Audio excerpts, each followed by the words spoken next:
Ladies and gentlemen, boys and girls, everybody from all around the world, hello and welcome to another episode of The Watcher with me, your host, Jean-Luc Welch. Make some noise.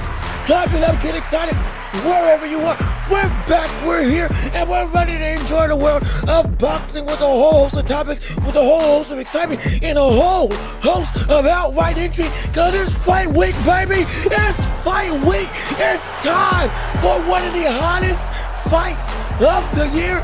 Only 7, not even less than 7 days away, right in front of our eyes, with the likes of Teofimo Lopez versus SHAKUR Stevenson. We will have, going into the final week, our final predictions and our last minute tidbits of what we feel is going to transpire going into this fight, as well as reactions with MURATALLA beating Andy CRUZ in an outright war, a glorious affair of violence, what we saw over the weekend with Raymond MURATALLA retaining his IBF championship against the very pedigree-driven Andy CRUZ. What's this mean for Andy CRUZ? What's this mean for Raymond MURATALLA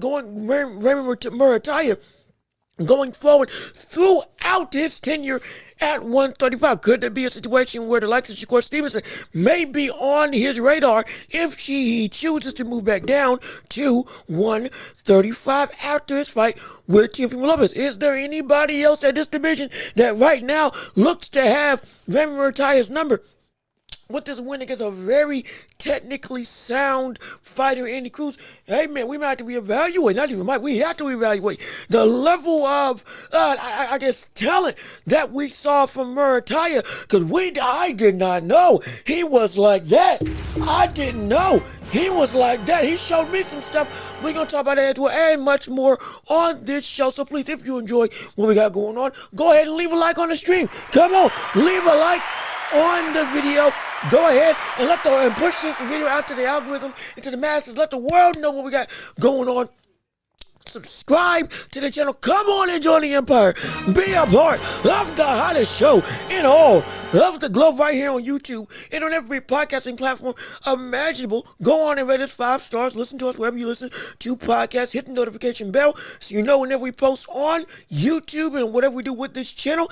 As well as please be sure to share the show with everybody that we know so we can keep on building up this empire together, building up this empire together, all with you and your support. We can make it possible to come through, flourish and shine, and turn this show into a grandiose affair that everybody will want to enjoy. No question about it. And also, if you would leave your chats in the comment section, we want to hear from you. We want to see what you got to say. We want to have your voice be added to the conversation so the world can see exactly what you got on your mind. Whatever debates, topics, and questions on whatever we discuss on the show, we want to hear your input. We want to hear your feedback. We want to hear it all from the viewing and listening public. And if you like this show and you want to see it keep on going, we have Cash App, PayPal, links down below in the description, as well as super chats and gifts. If you can support to the channel, stickers and whatnot, all that stuff. If you can't support, it means the world to me. We can't do this show without you, so it helps us out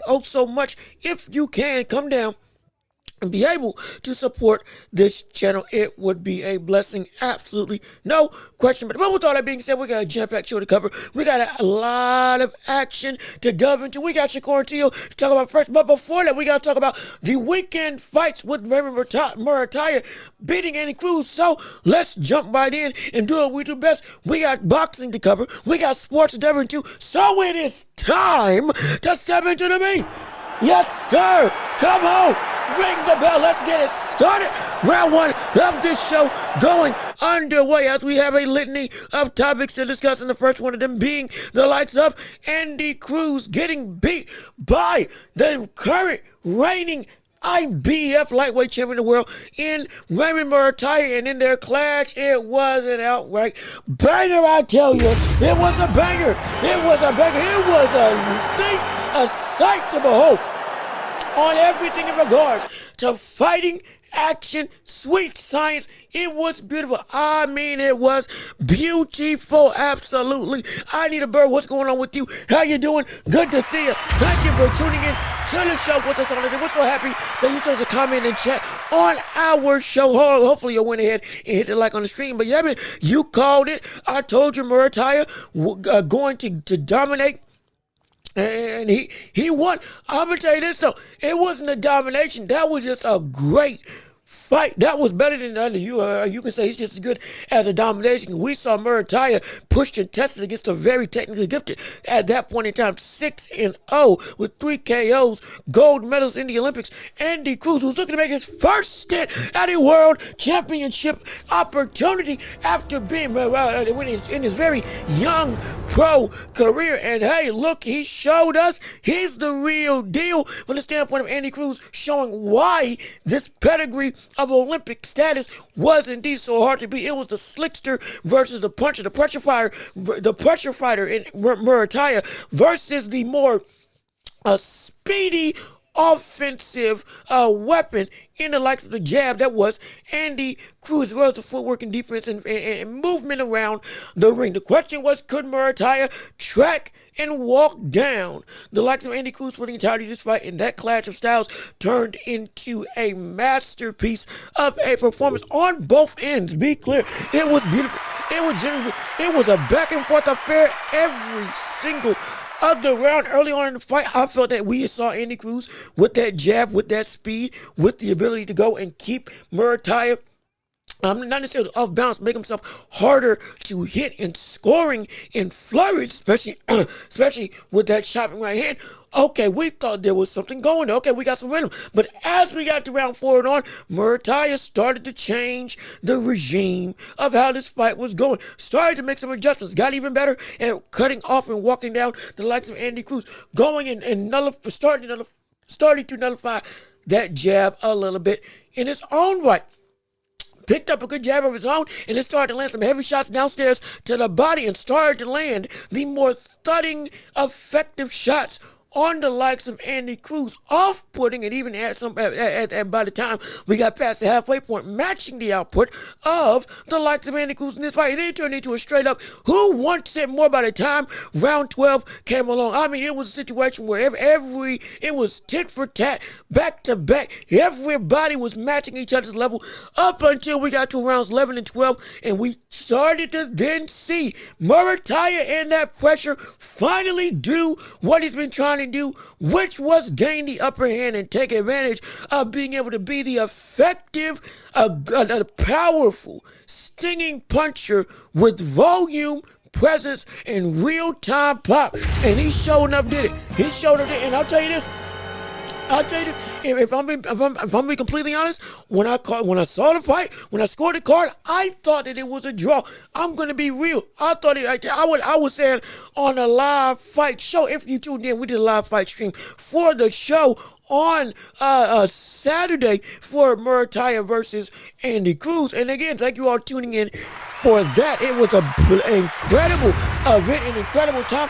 We appreciate all of you that showed up and showed out for the live stream. It means the world to me, absolutely. But when we watched that fight, it could have gone either way. And it was a 114 on one scorecard, 116, 112 on another for Raymond MURATALLA, and then 118 what was it, 118, 110, 119, 110, what the word, what the scorecard? It was something egregious.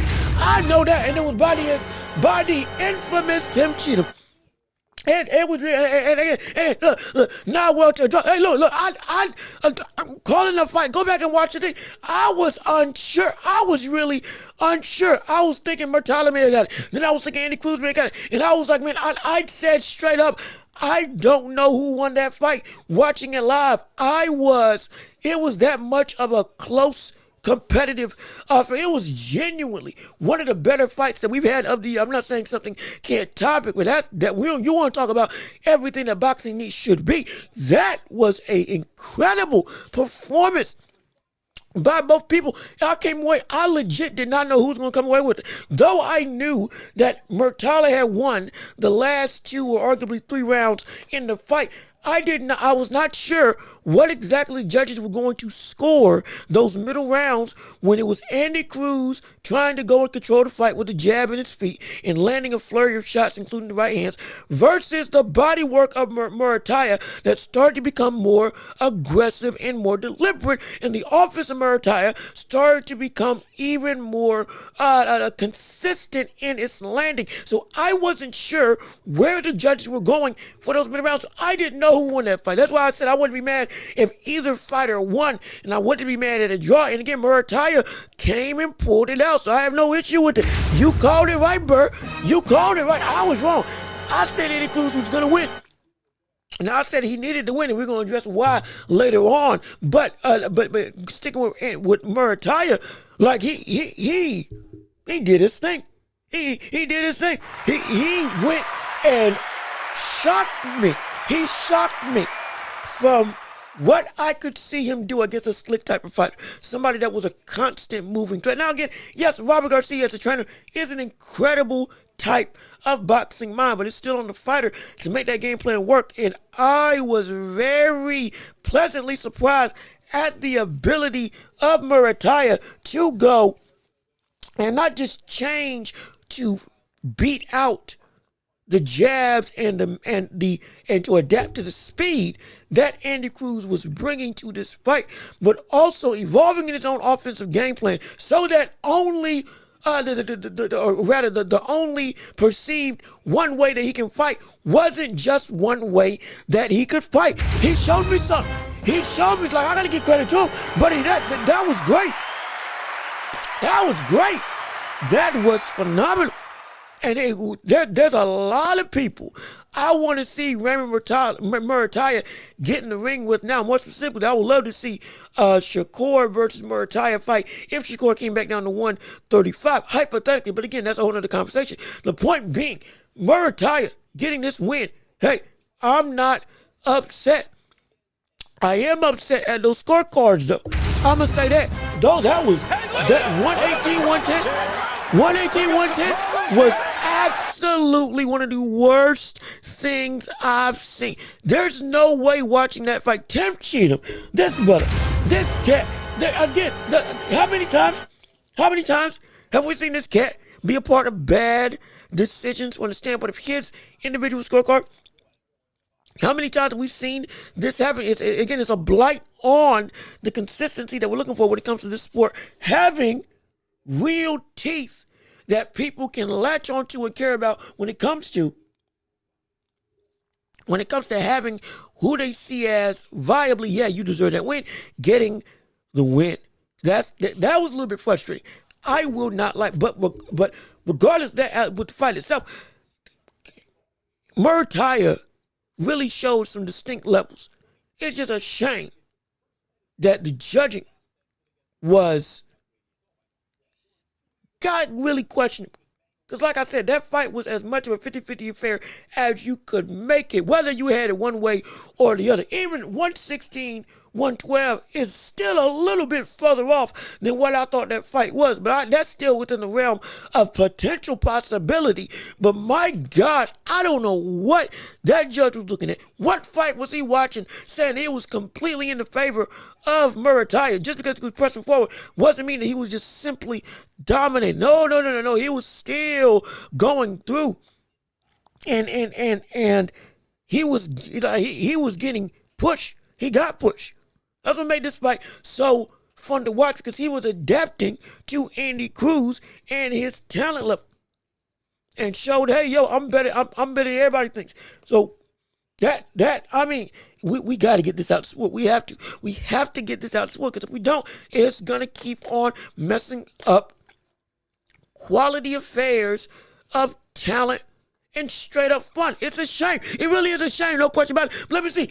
Rhoda, what's going on? Welcome back. Glad you're here. Appreciate you tuning into the show with us on today. Absolutely. I told you MURATALLA is underrated. Yeah, look, y'all were right. Y'all were right. Hey, y'all were right. I throw my hands up. We got some problems here. I throw my hands up. Y'all were right about it. Ooh, that's some good coffee. We got coffee today. We're going to need it for the stuff that we're talking about right now. But you were right.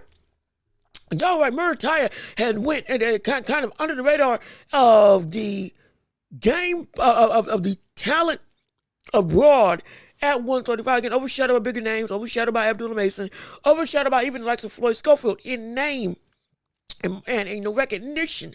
But he, like I said, 24-0. 17 KOs on his resume, one of the hardest hitters in the world of lightweight, as well as now he showed his legitimate boxing prowess. His league's better than what we and many other, or rather what I, gave him credit for. Not saying he was a dumb fighter, but I didn't think he was going to be able to mitigate this level of more advanced technical expertise in the way that he did, being perceived as simply a pressure fighter. No, he can box. He can box he can really box. MURATALLA can box. He ain't just a puncher. That cat can box legitimately. And he earned my respect, no question about it. Let me see. At the Madison Square. All right, I'm sorry. Daryl Watson, first and foremost. How you doing? Good to see you. Thank you so much for tuning in to the show with us on today. Let me hear what you have to say on the matter at the Madison Square Garden. Is it going to be more Lopez fans or Stevenson fans? That's actually a really good question. Now we can address that, because we got SHAKUR and TEO. We're gonna be talking about that later on. Give me a couple minutes, and we're gonna be switching gears into SHAKUR and TEO from Lopez. I would assume that there might be more. That's actually a good question. It depends on how much ingrained into New York is Tim Lopez. He's got a big fan base following. But now, mind you, SHAKUR himself got a huge following. It could very well be 50-50 for all I know. I'm going to take a guess and say maybe TEO might have a little bit more of a following in New York. Maybe. But for me right now, it's a toss-up, because both of them are insanely popular. So I can't really tell who would and would not be more out there from the perspective of having their fandom beat the others. I'm not really sure, but I'm going to assume. No, I take it back. I assume SHAKUR, not TEO, SHAKUR, because of the, again, perceived popularity. But we're going to find out on the night of the fight. Robert Garcia is an excellent coach. Yes, he is. He is 1-0. That's another thing. He's 1-0 on the likes of Bozy Ennis. Yes, he is. Oh my, the early rivalry has begun. Oh Lord, the early rivalry has not begun, and he's 1-0 in the head-to-head matchup going up against the likes of Bozy Ennis. This could be a preview of what we can see when Virgil Ortiz and Boots do inevitably fight against each other. And if this is the case, I can't wait to see what this will be, because that seems, this is the type of game plans they're going to bring with their fighters. And this ain't even the best fighters that they got under their stable. My goodness, what the world could Virgil and Boots look like with those two going head to head with each other? I can't wait to see it. It's going to be so exciting. Let me see, a draw, Haldo Welch, what was Andy Cruz doing that can compete with what MURATALLA was doing? And again, I was valuing the jabs that we were seeing Andy Cruz throw when he was both moving around the ring, as well as when he was punching through the guard of MURATALLA. as well as with those flurries of off the jab, he would throw a three-punch combination or maybe a 1-2 and then go back and catch a shot, go reset on the outside, still taking the fight to MURATALLA and trying to say, though MURATALLA is a harder hitter, I'm still the one that is putting, I'm fighting back, as well as I'm doing a lot of the technical stuff that on judges' eyes may look to be, for them, he's controlling the fight. Even I would say, hey, look, I think Andy CRUZ is controlling this fight, and even though he's not landing the bigger thudding shots, he's doing enough work that is keeping this. It's a slight lead every round, but I think rounds will go into him nonetheless. Now again, after the second half of the fight, more so round 5, we started seeing them shift and change and giving rounds to each other, each one getting the upper hand, and then MURATALLA, like I said, would win 2 rounds back to back, and then Andy CRUZ would win 1, MURATALLA would win 1, Andy CRUZ would win 1, MURATALLA would win 2 more, and then going into the later stages, it was like, look, anybody's game, depending on how the first 4 rounds were scored, it was anybody's game, and it was anybody's game. And so that's why I said it was a fight that it's got split opinion. Shoot, even Teddy Atlas and his own son got difference of opinion as to who won this fight. And both of them, he said he had some tough nose boxing, and his son, he been around the sport for who knows how long, legitimately. So it's like everybody, even people that know the sport, on the deeper level me, they switching and flip flopping because they like this was a good fight. This is indicative of how quality of a matchup this was. I just feel that it could have been close, and if it was a draw, I was not mad at a 14-14 scorecard. I wasn't mad at either winner. My only gripe was the 118-112, was it 118-110? That was my only gripe. That I was like, there's no way that fight was that dominant for MURATALLA. There's no way. None. 16-12, 15-13, all of those are acceptable, but not no 18-10. There's no way. At least me watching the fight, there's no way. So, but it wasn't.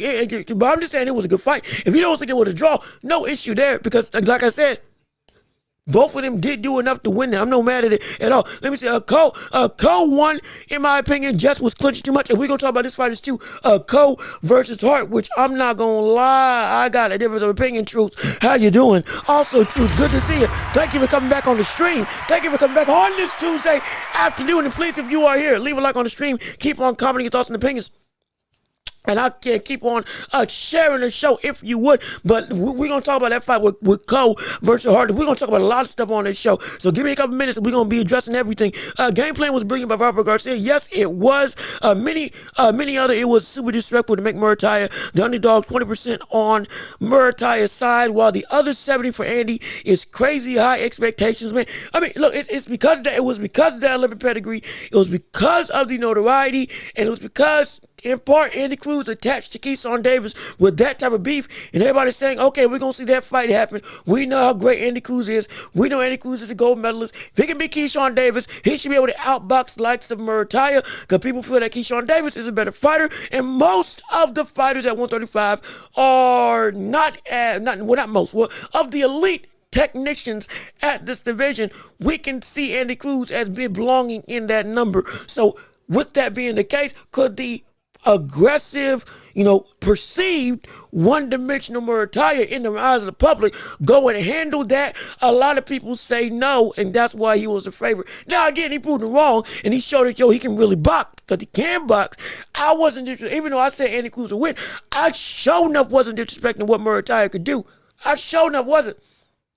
And he showed, I'm better than people think. And so, hey, shut them all down. He shut everybody down. So he did his thing. Let me see. Al Booker, salute to you. Thank you for tuning in to the show. So happy that you're here, that you're back, that you're tuning in on our stream with us today. Raymond did his thing. Proved he's a real champion. Yes, he is. He proved he's a dog. Sean Zito scored at 117. What? For who? I'm sorry. No, I love Sean Zito. I respect him, one of the more pure journalists that we have in the sport of boxing, if not in any sport outright. Incredibly knowledgeable and all that stuff. No disrespect to anything that he had to say. But if he scored at 117, 111 for MURATALLA, I'm sorry. That's dead wrong. That's dead wrong. There's no way. There's no way. There's no way. There is, again, 116, 112. And anything closer, I can deal with. Once you get to 117 and on, you're saying it wasn't it wasn't even it was not even a option that somebody was winning. Or if that's a scorecard and then the fight was competitive, it's because there was a couple knockdowns amongst the other rounds that you won in a fight that was super close. There's no way this fight was anything less than 116, 112, more specifically 113, 115. 1 or 2 rounds different. I do not see that much of a margin. At least I didn't watch that fight. Even making rounds for Andy Cruz. Even if you had Andy Cruz winning, I couldn't see it being that wide. Because I didn't see it that wide for MURATALLA. I didn't. So it's like I said, this is a quality fight because it's got so many different opinions. But some of those your scorecards, boy. That was wrong. And also, that's hilarious, Carmen. And speaking of which, I'm going to tell you this right now. The one person who's most excited about this was indeed Keyshawn Davis. This cat was having a ball due to the fact that Andy Cruz lost. This brother was going, I mean, insane in the streets. He was so excited that we saw Andy Cruz lose the fight. And I'm going to tell you this right now. Before we transition on, because I need to say something about Andy Cruz before we move on. But Keyshawn better be careful with this focus. He might be riding high on the fact that Andy Cruz lost. He might be riding high that, hey man, you kept talking all that smack about me. Now I'm celebrating. And he's got the right. I'll give you this. He's got the right to celebrate. With all the stuff that we were seeing, Andy Cruz say about him since beating him in the Olympics. Hey, there's no shame to be had on Keyshawn Davis if he wants to feel like, okay, hey, I'm a rub it in a little bit because you've been doing all this to me for Lord knows how many years. I get that, but he also better stay focused because he got a fight coming up this week. He cannot afford to have this potential perceived momentum by proxy of being associated with Andy Cruz pass him by, because if he loses himself, everybody's going to have something to say. Everybody is going to have something to say about that, so you better be careful. But before we go through real quickly, let me say one thing about Andy Cruz real quick. Before I switch gears into Hart versus Co, and then afterwards going into the big topic of SHAKUR and TEO fight, we talking all that stuff. So we're going to see what you got to say first, and then let me go through and let me read the chats first. Let me say one more thing about Andy Cruz second, and then moving on to the next topic. Quickly talking about Co versus Hart, and then afterwards jumping straight into SHAKUR and Teofimo Lopez, just so you get the gist of where we're going on the show. But let me see. I had it 115, 113. Could have been 114, 114. I feel the same way. Exactly. Andy Cruz was wild, disrespectful. Yes, he was. Let me see. Jesus Flores, how you doing? Welcome back, brother. Appreciate you joining in on the show. So happy that you're here with us on today. Hopefully you leave a like on the video. Hopefully you share the show, and hopefully you'll stick around for what we got going on. We would love to hear your thoughts and opinions. Exactly. Focus on your next fight. Yes, he does. Celebrate for a little bit, but get your butt back in the gym, because you are on a tightrope in your own career because of everything that's transpired previously with you versus Albright nixing your opportunity at 135 for a title. You got your stock to grow that has dropped. So you can't afford to make a mistake at this point in time. Initially, I thought Key was corny for it. Then I remembered how crazy, yeah, Andy was talking to him.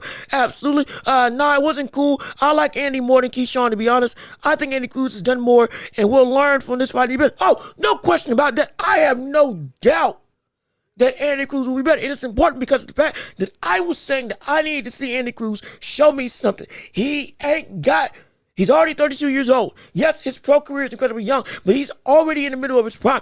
We needed to see if he belonged truly at the high pinnacle of what he was being talked about from a talent at 135 since his Olympic days. And I said if he loses, it could be a long road to climb. But after this fight, I can think a little bit differently because this was a quality work against a real game champion. And though you lost what you showed me, okay, I can't, even with defeat, I can buy into what you are. I can't. Oh, I'm sorry. He's okay. So he's 30. He's not. I thought he was 32. Let me fact check that. I thought he was 32 when I checked his age. Okay, I know I checked it. Andy CRUZ. Never mind. Okay, excuse me. I thought he was older than he was. My apologies. Thank you for the correction, Albuquerque. So he's 30 years old, but he's had again gas in the tank from the amateurs and from the Olympics. Like I said, all that boxing mileage can take a toll. That's understandable. But even still, okay, he's 30. Perfect. Still, we wanted to see Boots is 30. Tank's 30, 32. Around this age is when you start to fit yourself in firmly into those championship opportunities for the most trajectories of fighters. When we talk about the age and success graphic, how they correlate with each other. So now that he's here, the point still stands, though he's younger, thankfully, than what I thought. We wanted to see if he belonged. He showed me, even in defeat, okay, he belongs. I can give respect to that. He's going to get better from this, I guarantee you. And I think one thing and the reason why he lost might have been because something that MURATALLA said, as well as something that I think. MURATALLA said he couldn't really feel his punches, that he wasn't hitting them hard, even though he was landing shots. And it was like the power ain't carrying the same way. Might need to go back down to 130. That was what MURATALLA said. To some degree, that is true. That the power of Andy CRUZ, at least against MURATALLA, wasn't as effective with some of those flushing shots that we were seeing MURATALLA be able to go and pretty much take pretty well, even though they were scoring. What needs to happen, I think, and I heard Teddy Atlas say this as well, I think Andy CRUZ needs to be a little bit more adept at fighting in the pro style of boxing. He's a phenomenal technician, but when it came down to the fight, when it came down to you got to fight, he was game for it, and he sure enough gave MURATALLA a great fight. When it came down, okay, we boxing starting to go out the window. We got to start, really instincts and fighting got to come about. MURATALLA got the better of it. When it came down to digging, and okay, we more so not just taking more risk, but we looking to, really take control, not from points, but from pressure and damage. MURATALLA was taking it. Andy CRUZ was trying to fight back, but he wasn't as comfortable in that environment where, okay, these scoring shots ain't giving me the same leverage and leeway I normally got with the amateur ranks, with the Olympic ranks. Even early on in my career, when I was facing off against other people that weren't, to the credit, weren't as good as somebody like a MURATALLA. Now he understands, okay, I need to learn to fight a little bit better. I need to learn how to grit my teeth a little bit more than I'm used to pull out these types of performances when it's tightly knit like this. Because sometimes the slickness and technique is all there and good, but if it does indeed not get you the results, you got to be able to bang out when need be. And MURATALLA was able to do that.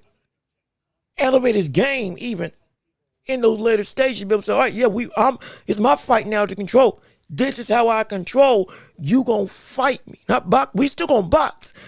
But we're now leading into the fight aspect of this entire affair. Andy CRUZ learns that a little bit more, which I guarantee he will. And I guarantee you Bosley Ennis will turn him after this fight into a menace. I can't wait to see it. But once he learns that, or rather gets better acquainted with that, I think he's going to be just fine. I do think he's going to be just fine. Because this was not a bad loss at all. At all. So we ain't going to write him off. We are not going to write him off. I was. Because I said if he lost this fight, it could be a long road. Now, especially with the correction in age, not 32, but 30 years old as Andy CRUZ, and this type of performance against MURATALLA, yeah, he's going to come back stronger. He's going to come back stronger. I guarantee, mark my words, Mark my words, he's gonna come back stronger. I can't wait to see it. But again, credit to both MURATALLA and Andy Cruz for putting on a phenomenal fight and display all around. Also, legendary Super Saiyan Jackson, how you doing? Good to see you. Thank you for tuning into the show. So happy that you're here with us on today. Absolutely, Jermaine knocking out Keyshawn Davis. We can really talk about that in a little bit, but let me really read these last chats and then delve into quickly the other topics of the day. So mad I didn't catch Madrimov win by decision at plus 400 before DraftKings close. The line, yeah, man. Everybody, yeah, if you didn't bet, if you were gonna bet, might have made some dough. But hey, look, Madrimov, he did change up his style a little bit. He went through and kind of adapted. He went through and he's not bouncing as much. But he's now feinting from more of a flat-footed, come-forward stance. And he was able to carry that stamina a little bit better into the later stage of the rounds, unlike what we've seen the last time, especially with him being fully healthy.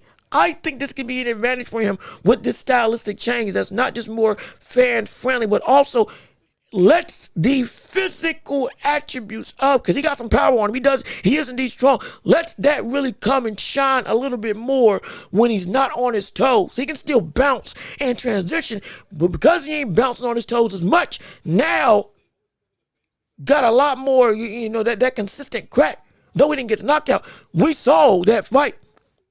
I like this style. For me, I like the style, so I can't wait to see it. Absolutely. Let me get ready. Only CRUZ 7th or 8th pro fight. Yep, it is. It's his 7th pro fight. He should be able to adjust. He will. I guarantee you, he will. No question about that. Tank is still 30. Boots is 28. So yes, around this time is when you get into the ranks of vying for championships, seen as the top 5 in the division. If your talent it can equate to that. So Andy Cruz is going to be there after. He's going to be just fine. Guarantee he's going to be just fine. Didn't this team say he had pneumonia for the first half of camp? If you're talking about this camp, I'm not sure. If you're talking about Virgil Ortiz, I know he was sick for the Virgil Ortiz fight. I know that. We covered that. I don't know if he had anything going on in this fight. I will be completely honest. On my radar, everything seemed like it was completely clean. I didn't hear any news. About Madrimov being sick this camp or having something going awry this camp. If it did happen, I apologize, I missed it. But it's a credit that he still put on this type of great performance. That everybody's saying, okay, hey, there's some changing for the better that we're seeing with Madrimov. But if it did happen this camp, I did not see it. Hence, I did not know. Hence, I thought everything was on the up and up. So, either way, Madrimov did great, came back, still a threat in this division, and looks to be a little bit different, which I'm a little bit excited for, I'm not going to lie. But we got more stuff to cover on this show quickly. We need to discuss the likes of Hart versus Cohen, what I feel is a robbery. Yes, I know some of you all say that Hart won that fight, I understand, but I strongly feel, as we go on to one of the other more bigger pinpoints, or one of the other bigger fights on that Andy Cruz card, with Calico versus Hart, with Hart coming above weight, 182, Hart 190 by the time the fight happened fully. This cat, in my opinion, did not win this fight. Not only did he not win this fight, he got worse from the last time I saw him. I don't understand. I don't. Granted, he started to find some success later on in the late stages of the rounds, with finally landing some hard shots, starting to rock just a Hart with some real thudding punches, like hooks, like some straights, adapting and starting to actually land that jab to the head a little bit more, but got a point taken away from slamming down his opponent.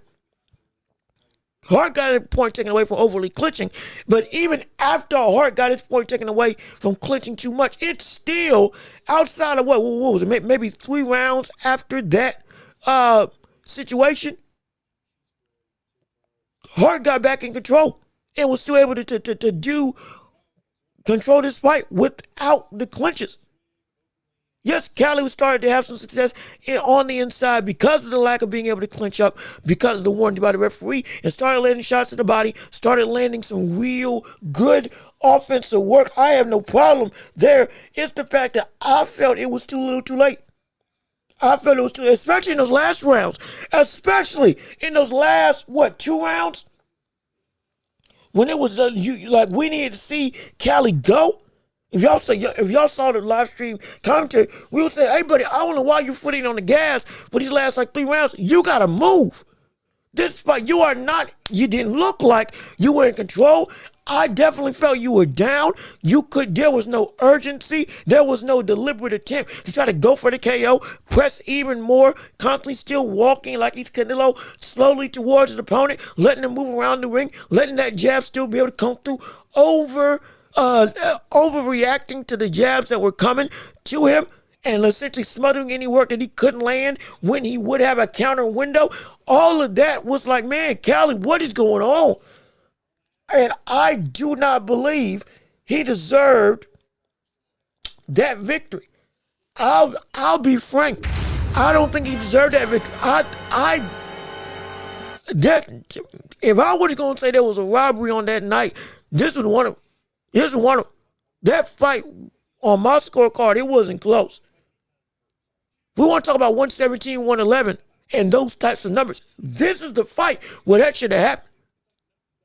It was competitive in spurts, but it wasn't something that Calico was directly in the mix of. I know that for a fact. He lost the first 3 rounds, then got a point deducted from Hart, and started to gain a little bit of ground, but even still, he would stop. And still the jabbing and that length of Hart was able to come and still land flush. The body shots of Hart on the inside also was something that was I don't want to say unspoken, a very low-key but effective tool that I was seeing him use. Especially after the clinching that he was trying to do started to wane. Still landing that chopping right hand. Still being able to angle out and make Cali never be able to set his feet and have a tough time tracking him. Making a lot of Cali's punches miss. But it was a point in time where Cali landed like 100. He landed 85 punches. Or if it wasn't 80, at one point in time in the round, at one point in time in the fight, they showed the graphic, it was like 160 something to 85. Something along those lines. If my numbers are wrong, I do apologize. But it was a big discrepancy straight up in the punches landed, in the punches thrown, shoot, even in the accuracy. Power shots, all of that. There's no CompuBox, as well as, in my opinion, watching the fight, there's no way I saw that there's no way I can remotely make an argument that Calico won that fight. None. And this is light heavyweight? And you're supposed to be moving up through this division? No, sir. Nobody. And that's why I said in the live stream, he gonna get knocked out in his next fight. Because after this, he probably gonna be moving up. He gonna get knocked out in his next fight. Mark my words. He gonna get knocked. Calico's gonna get knocked out. He did not deserve to win that fight. And you get somebody, and with the type of shots that we saw Hart landing, we get somebody that got even more pop than him. Going up against Calico, he's gone. He put David Morrell in front of him. David Morrell kills Calico. Not to mention Better BF. Not to mention people, the guy that beat David Morrell, not Dave Benavidez, but the other buddy that looks like Archer Better BF's brother, I forget his name, but built like a brick house, he beats Calico. Like this win might have been the worst thing for him because he's getting ready to be elevated to a posture that he's going to get destroyed. He's going to get destroyed. This is the second time I've seen this cat lose a fight in a manner that was like, yo, what are you doing? It's abysmal. It's terrible. And he came in up away too. This fight shouldn't have even happened. Credit to Hart for actually taking the fight and continuing to go. I mean, hey, look, the guts on him. But he got robbed. I strongly believe he got robbed, man. Let me see. I had Hart winning. Was a robbery to me. But the excessive holding, I can see the judge not giving him the fight. But the issue is, we've talked about this. Again, we're about to switch gears. We're not going to waste too much time with this fight. But real quick, the issue is, though the clinching was a factor, yes, excessive holding was a factor, we saw the change after that happened. And even with that being the case, just straight up the offense that was being utilized by Hart, even with the clinching, was outdoing outworking and outlanding Cole. And the shots that Cole was landing were few and far between, with big shots up until, was it around the couple of later stages, it was around like 7 or 8, when he started able to get inside and stay there and be able to land some good leather. But it was not enough consistency, especially when we were seeing Hart for the first like 6 rounds of the fight, but actively moving well, landing that chopping right, keeping Cole at bay, not just jabbing at distance, but keeping him off balance, and scoring when almost whenever he wanted to. Never letting Cole feel comfortable. Never letting Cole be able to set his feet. Yes, he clinched too much. Even with that, even with the clinches, I'm saying Hart had full control and Cali had no answer. None. That's what's so frustrating. This is, oh my gosh, man. I don't know how he won that, but that got me really upset. I can't lie. That fight got me so mad. And it was, it's a shame. It's a shame, but don't worry. Cole gonna get beat his next fight. He gonna get beat his next fight. He about to get elevated. He about to get elevated in the competition because he still wants a championship opportunity. Watch. It's gonna end bad. It's going to end really, really bad. I can't mark my words about that. But now we can go and delve into the big kahuna of topics with Shakur versus TEO. The fight week is here. Yes, indeed. Come on. Get excited. Oh, buddy. Oh, boy. It's time. We are less than 7 days away from one of the most anticipated, from one of the most highly perceived talent for talent fights that we can make on the year, with Shakur Stevenson versus Teofimo Lopez for essentially most, if not for, well, not all of them, for most of the marbles, Ring Magazine belt and unified lightweight champion of the world. And we have had a lot of sound bites, a lot of animosity, a lot of different opinions. Not guarantee you, I will put out a poll. I want to put out a poll about how you all feel as we draw nigh closer and closer to this fight actively being established. But as we're going through, we have a lot of things that we can talk about, both in and outside the ring with Shakur Stevenson. One of the biggest things with Shakur Stevenson with this fight with Teofimo Lopez is something that he said on an interview with Brian Custard on his show, The Last Stand, talking about one of the criticisms of power that we see with Shakur Stevenson. I'm going to let you play this clip, and I'm going to see whether or not you agree or disagree with the sentiment that people who say that Shakur can't punch might be wrong. And I'll let him tell you why for himself right here as we transition into the world of picture and picture right here, right now. Wait, hold on. It's easy to say things from. Hold on. Stop playing. Okay. Now we can transition into the world of picture and picture. Trying to make sure y'all can see it now. Okay, y'all can see. To play the clip of Shakur talking about people who say he can't punch, what he feels the actual reality is. And I'll let it play for you right here and right now. And TEO, he talked more about this too in the interview. He said, man, here's the thing about Shakur. He is great defensively. He ain't got no punching power. He ain't got no punching power to keep guys like me off of him. How do you respond to that when people say that? Like I said, at the end of the day, it's easy to say things from the outside. When you're not in that ring, it's easy to say, oh, he's pillow fisted, he's this, but when you get in the ring, you never seen nobody walk through my punches. You never seen nobody come in there. And even when they try, they get beat up. They get beat up and they got to respect me. So I don't care who it is. You going to feel my punches. And I think I want you to feel like I can punch. I want you to feel that way. Keep feeling that way. I think that's where a lot of people get surprised. There's a guy named Yoshin, I remember before my fight with him. He kept putting it out there as if like, oh, he can't punch. He don't punch hard. I'm just going to walk through him. He can't punch hard. Next thing you know, he ended up on the canvas twice. So let these guys feel that way. So with that very confident soundbite, one of the things that we say with Shakur Stevenson oftentimes is the butter can't crack. And now we've been saying that he has the potential At least I've been saying. Let me not say we. Let me say me.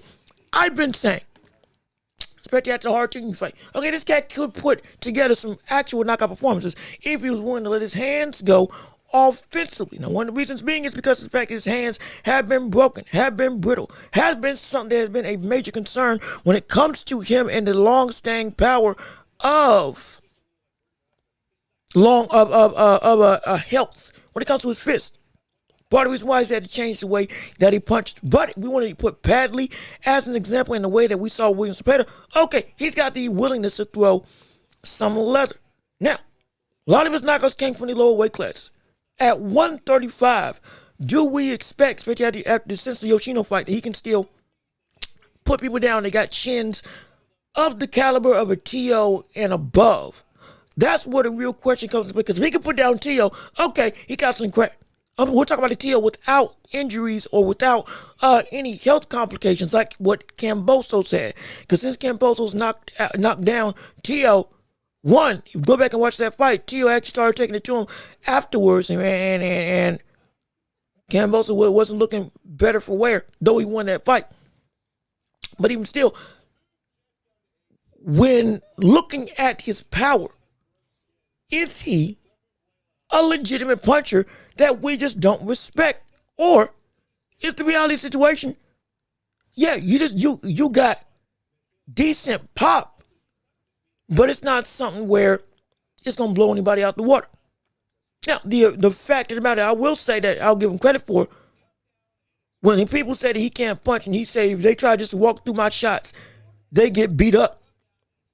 There's some truth to that, but there's a little bit of a caveat to it, and I'll say why. Excuse me. I'll say why after I read you all's chats and comments. Like with Daryl Washington, how you doing? What did you have to say on today? I got Stevenson going to walk down a little bit. Oh wow, really? You got SHAKUR Stevenson, the one of the best defensive fighters in the game, who said publicly, I don't want to fight like I did against William Cepeda again.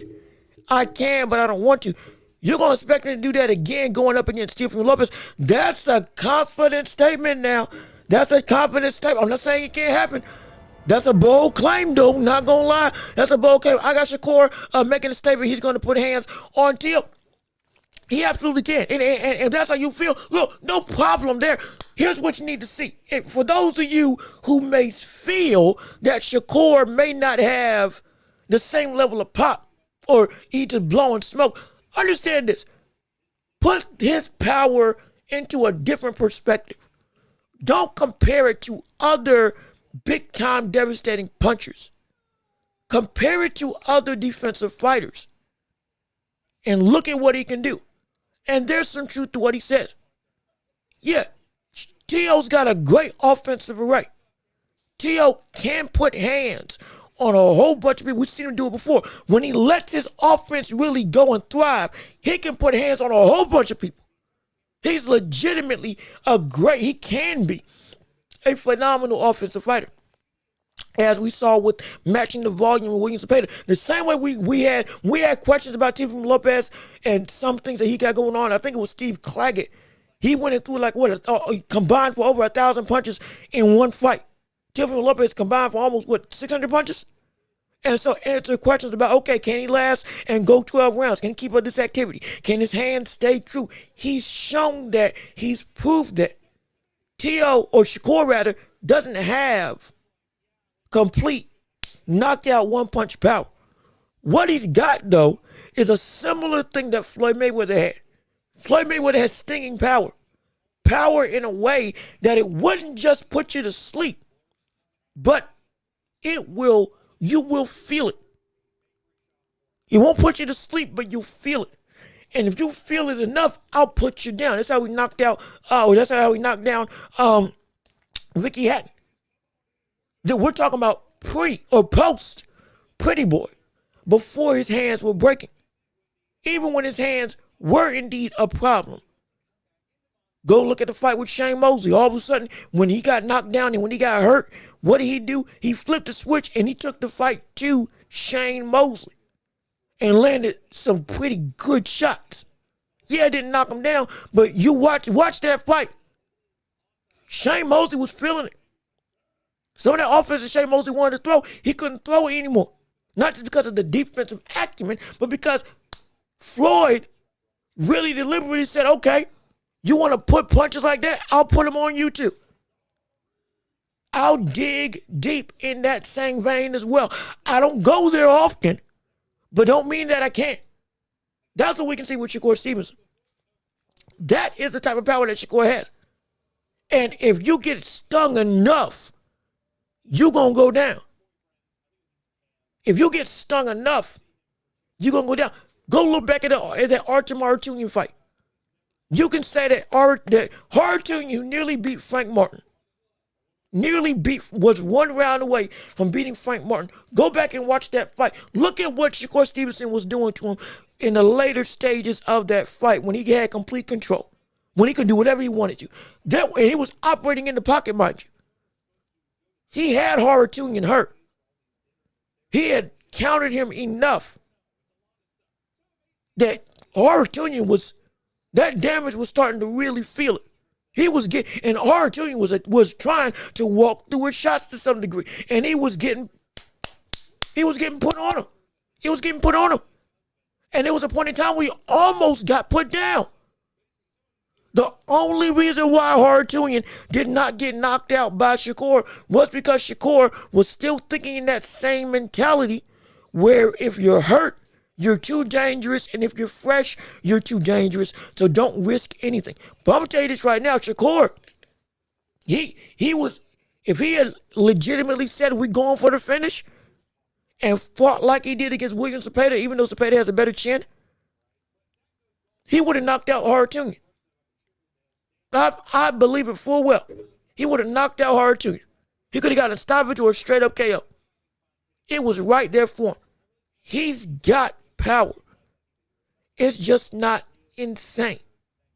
His power comes from countering and consistently landing good, fundamentally solid shots at the most optimal ranges and time. Not doing too much because he's a defensive fighter. But with the pull counters, they can land the uppercuts, those hooks that he's able to throw, which again, it's not that he's fast or that he's the quickest, but he is so gifted at seeing what you're going to do, knowing where you're going to go, and also a judger of distance. He can throw those shots. Even if you're able to say, okay, yeah, he's not as fast as TEO, he can still give TEO some real trouble. And if, like we're seeing with others, if he really does want to turn it on, he can turn it on and put some heavy leather. He really can.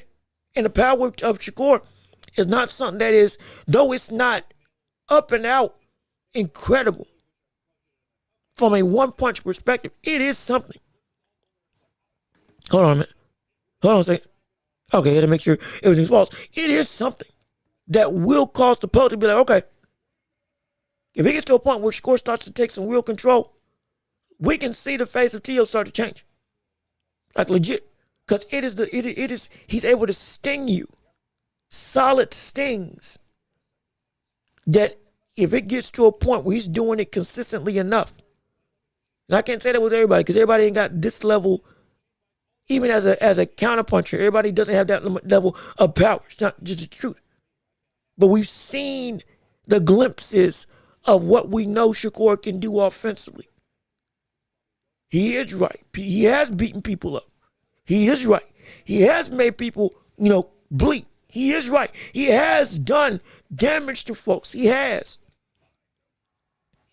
But part of the reason why it never went to the all-out finish that we thought was going to happen is because of the way that he thinks. But in this fight, he's going to have both the Shakur mentality and, to some degree, the Zepeda mentality that he brought in. Because if he lets this get to a point where it's just straight up, we boxing, and I got you where I need you, but I'm going to hold back, it could be bad for him. It could turn the fight back in TEO's favor because TEO, he'll press on that gas to say safe or not, there's a vulnerability. If Shakur commits to that, we can see that power that he talks about actually come to fruition, or at least the stinging power accumulate enough. He gets himself a performance that has us talking. But it's up to him to some degree. And also, the reason why also it's so important, trying to make sure that there ain't nothing able to be heard. But another reason why it's so important that we see Shakur fighting like this is because of the pack. If you switch gears, you can see that Shakur Stevenson right now, apparently he's found a remedy for the very thing that is an issue. I found a remedy. I'm good. Which is his hands. I found a remedy. I'm good. I'm one of them guys. I'm not gonna keep doing the same things over and over and over. So I found a great remedy, and I ain't been having no problems.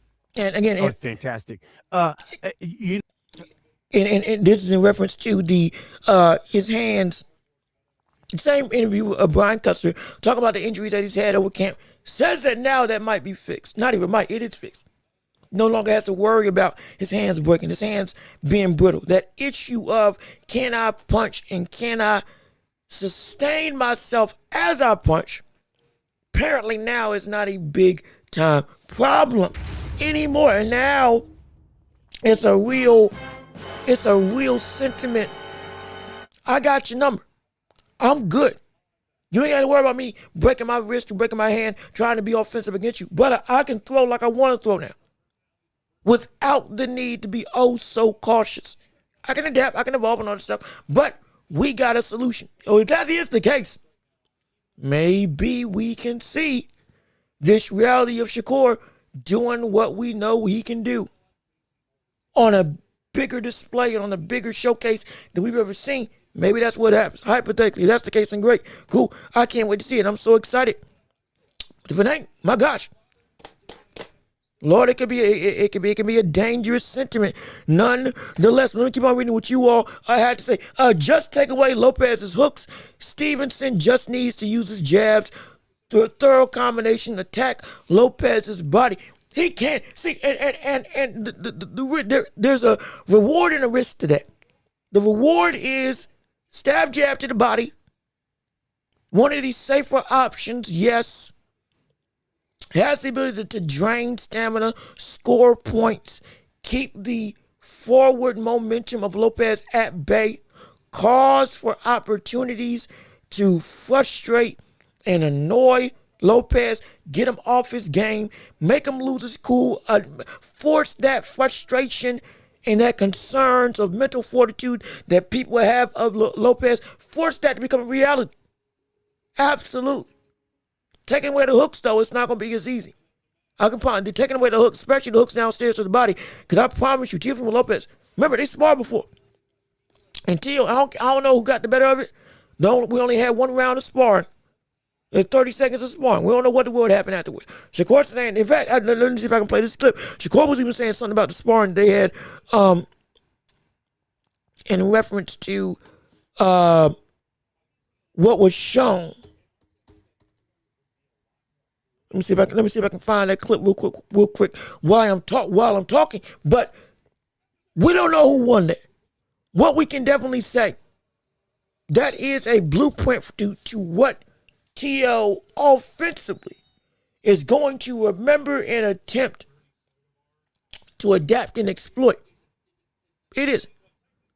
What is the concern is that taking away the hooks from Cepeda is not the same as taking away the hooks from TEO Lopez. Taking away the hooks from somebody like Oscar Valdez, like he did, is not the same as taking away the hooks from TEO Lopez. It's not. None of those are the same. And also, real quick, quick side note: if anybody's hearing other audio from clips that I thought I had paused, that were trying to have stuff throughout the show, evidence and tidbits and all that stuff. If you're hearing something, please let me know, because I'm trying to make sure everything is on the down low, so we ain't having cross interference of different stuff playing at the same time. So please, just if you can, if you hear something, give me a holler, throw up like a red flag or something, so I can know to stifle and stop stuff if I need to. But what was I saying? Shakur. What was I saying? Shakur, punching power, ability, hooks. Stopping the hooks of TEO is not the same as Valdez or as Zepeda. He's a better pinpoint puncher. He's a stronger puncher. You can't block him forever if he's able to sit down on shots, especially if you're on the ropes. You're dealing with somebody that can fake. See, the skill set is those hooks can turn into other punches. We talked about with the greatness of George Foreman. The biggest thing about what made his offense so destructive, everything that he threw came out the same way. Same shoulder slide. From a hook to an uppercut to shoot a hooker cut. Even at some points in time, an overhand will come out straight and then arc up and down quick. And he will throw with such ferocity. He could change the angle on a dime. TEO, similar concept, but it's a little bit different. He can turn a hook into a straight. This brother can turn a hook into an opposite jab. He can feint a hook and throw a hook with the same hand. His versatility, again, like water, his versatility for what a punch can become makes it a whole lot more difficult to just stop that punch from coming through. Because the very thing that you say, we need to stop the hook, that can be a setup for another punch. That can be a setup for the exact same punch. But because he's able to mitigate and change stuff, again, he's such awkward fighter is the wrong word. He's such an athletically gifted fighter and an offensively creative fighter, especially when he gets his groove on. It's not just, he doesn't just do it all willy-nilly, but once he feels comfortable, once he feels, okay, I know what I'm dealing with now, I can handle this. He then gets in his bag and he starts pulling out stuff that everybody else just either A, hasn't seen, or B, just doesn't do in their boxing tenure. They just don't, because they don't have the capacity for it. It's not in their DNA to be able to go and have that type for DNA from the standpoint of athletic capability to do some of the stuff that he's able to do. So you can't just take it away at such an easy drop of a dime, because what you think you're taking away is actually leading into what TEO may want to do offensively, because he's that creative and that capable. It's going to be difficult. It's really going to be difficult. Shakur is going to have some of the best anticipation he's had throughout this entire career. This fight, I promise you, will test the defensive capability of Shakur Stevenson, hypothetically to the farthest it's ever been stretched in his career, from the standpoint of a test of strength. How far does your foresight go of what's going to be thrown at you? How far does your anticipation go of what offense is getting ready to come through? Because you're now dealing with somebody who is so diverse with either hand, with what he can have access to. He's willing to take chances and do stuff that would seem reckless to get you into a position where he can score. Stuff that you may not be expecting, stuff that you would think no sane fighter would think about trying. He's too smart for that. Yes, I am. But I'm also too quick, too fast, and too athletic not to take this chance, because I know I can recoil and react if need be. Can you stop it once I commit? And can you predict what I'm about to do? If I start going and straight up changing my mind in the middle of a punch, on the fly. This isn't me just trying to go and throw hyperbolic sentiments. This is something that, as much as he was a setup artist for counters, as much as he's a 50-50 exchange master, as much as he's got the power he can't hurt Shakur Stevenson, even through the body and through the block of that seemingly impregnable defense, if Shakur just stays there. Or if there's a chance where he's in range now, I got green light to Okay, you want to be here? Let me do what I can do and see if you can stop it. Bet I'll go for broke. Even though he's got all those capabilities, at the same breath, he's got the capacity to just nix everything, ruin boxing logic to make the win a reality. Break the physics of what boxing should be in order to help his own cause. I guarantee you, the speed that he and I say this because of the confidence that I think Lomachenko has, not just because of the more I don't want to say docile, but it's not just because of the more down to earth, quote unquote, Teofimo Lopez. He's still talking, but it's not in the same type of bravado that it was in the past. It seems to be a little bit more. I want to say mature, seasoned. That's the word. That's what I look for, seasoned. But the real thing is, he is outright innately confident, as well as I keep bringing up Lomachenko, because Lomachenko is a big key, I think, to what TEO feels about Shakur. Whether it's real or not, or rather, whether it is reality or not. I feel like there's a hair on my nose. I did brush right here before I get. Yeah, we because let me make sure I'm looking good. Let me make sure I'm looking. Hold on, time out. Let me make sure I'm looking nice and sedity. I ain't got no more. Oh, okay, I'm good. I'm still pretty. Just had to make sure. I'm still pretty. Just had to make sure. But a big reason why I keep bringing up Lomachenko is because I do think Lomachenko is impacting what he sees Shakur Stevenson is as a fighter from a boxing perspective. Because of it's not just the matrix and Rubik's Cube.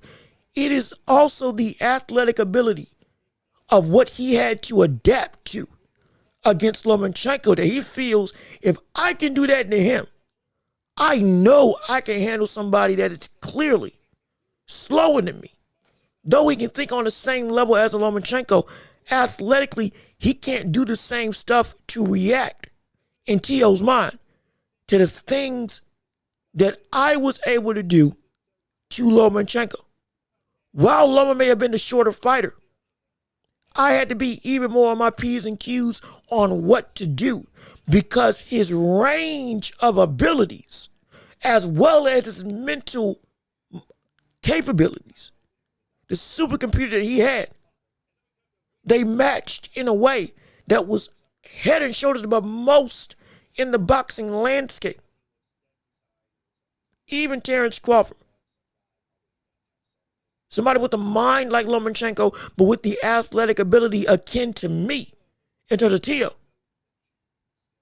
Especially somebody who's undersized. Didn't make no sense. He was able to compete and make 4 people quit at 135. Make no sense. But he did it. He was that great in both aspects. Best footwork that we've seen of this generation. Great hand speed, great reaction time. All of that. The body matched the engine. If that makes sense. The engine is the mind. The body is the car. The car can handle the engine that the mind is, to do what the mind wants to do. There's some cars where the engine can rev up incredibly high. It's capable of all these different speeds, but the car's build can't match what needs to be done. Lomas was at Shakur. At this point in time, yeah, it's matched up perfectly. But it's going to be pushed, that body, it's going to be pushed to a brink that has never been pushed to before. And TEO knows what it's like to be pushed against a supercar that is complete in every regard. If any deficiencies in Shakur's game come about, where what he sees and what he knows to do, he can't do it in time against TEO, because the body ain't better, though the mind may be up to par. It could spell a very bad night, and I really think That's what Teofimo Lopez feels. It's speculation, but again, it's my opinion. I want to hear what you all got to say, but it's I really feel it because Teo thinks that where he is physically and mentally, he knows Shakur's up at the same way, if not above him mentally. It's physically. When I do what I do, just because you know what I'm going to do, can you stop it in time before I can do it? That's the question. Loma had that capacity with his athletic ability. That was to scale on par with me. Shakur, you ain't that. Your offense is one or two punches at a time. You have somewhat of a rhythm in your style, and I ain't got to worry about a whole bunch of stuff oftentimes coming my way.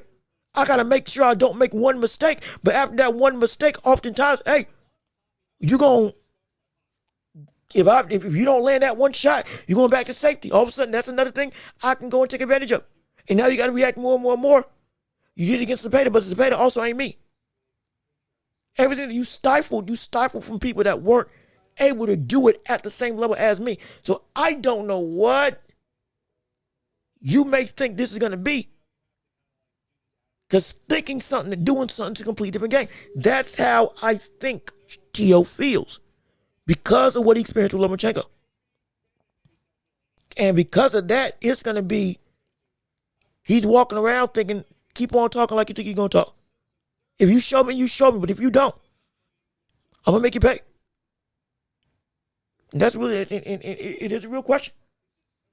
Against that level of elevated physical ability that he hasn't been able to face at this degree before. And the only experience we've had of him facing somebody like this is De Los Santos, with not nearly the mind, only in the athletic comparisons, not nearly the mind as well as the body. Can Shakur react to the stuff that needs to happen in time? Both of them are grown since the sparring session. And this is a new division. Yeah, it could. We don't know. That's what makes it so exciting. But let me see. Stevenson is going to beat down Lopez round by round. Look, if he does, credit to him. I'm just bringing up questions to think about. Like I said, I want to hear your thoughts. I do.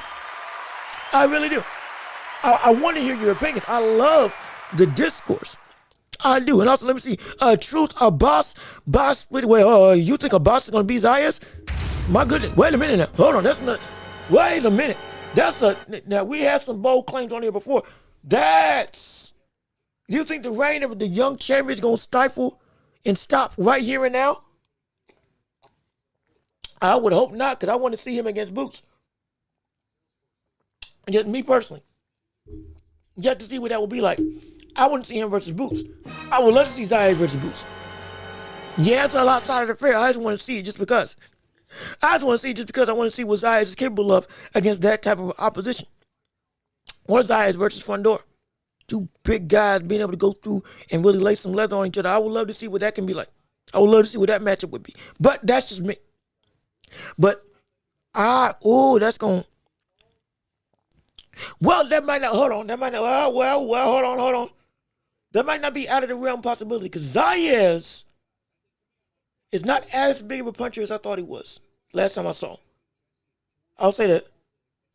Still got some great size to him, great physical capabilities. He's still young, but he's got a very advanced game to him, especially for his height. Knows how to use it. But that boss is an engine, though. He's an engine that just won't quit. Similar to Derek Chisora, but he carries his power all the way to 12 and keeps that relentless pressure. Or the feet of Zayas is going to be able to keep him away. And the jab, straight punches to Zayas, able to consistently score and manipulate a boss in that distance. If he can't do that, yeah, it can be a long night, absolutely. But let me see. It's going to look like Pacheco versus Seijo with all the clinching from Xander, but a boss will get it. Okay, I can see that. You know what? I can see that. I can see that happen. Before I read your chat, I initially read it, I didn't think that was viable. But now, thinking about it some more, yeah, that's a viable thing. That's a viable thing to happen. That's not too far gone. Oh, wait a minute. Hold on now. Hold on. We got some. Hold on. Turn this up. We got some news. Hold on. Time out. Time out. Well, we ain't got to worry about what's going on at super middleweight anymore. We just got some news. We got some stuff changing in the world of boxing. We have a new champion officially in the world of super middleweight. We got another throne that has a crowning, or a throne that has a body in the chair, and that body is indeed the likes of Christian and Billy. Yes, indeed. Oh boy. It's finally, we got some, after a bunch of different outlooks and situations of when we would get that championship affair. When would Billy get his championship opportunity? Would he finally fight Shiraz for the belts? Would he fight Carlos Adames for the belts? A bunch of different names, and he never got a shot at Canelo Alvarez. Now, the wait has finally ended. His position's finally been sustained and rewarded. And Christian and Billy is now officially a world champion. My gosh, congratulations to him for keeping the belt. Keeping that interim title for the longest time. I just had to break that news. I just found it out real quick. And I've been looking to see what's been going on at 168 and what would transpire. But now, yep, he's a champion. Straight up, and Billy is one of the 4 men to run through in the world of super middleweight, as he is the reigning WBC champion of the world, elevated from interim title. You want to call him an email champion? So beat it. The brother went and he beat, was it Barenchik? I think that was it Dennis Barenchik? Wasn't Barenchik. It was somebody from Ukraine. I can't remember his name. Beat him, kept the title, went ahead to draw with Martinez, though we should have had a rematch. Still, never got it. Was going to fight, reportedly, Shiraz. That didn't happen. Thought maybe Canelo was on the table for Canelo getting a shot at WBC title. That didn't happen. Now, the weight's over. So, like I said, congratulations to him. He is now the champion. Let me see. Xander was bear hugging Perez in the second half. Yeah, he was. He was, wasn't he? Ooh, he was. Okay. All right. See, the more you talk about it, the more we jog the memory, the more it breeds it might be a reality where, yeah, a boss might lose, might win this. He might. So really, here's the question. What does Xander need to do to stop the pressure of Zayas?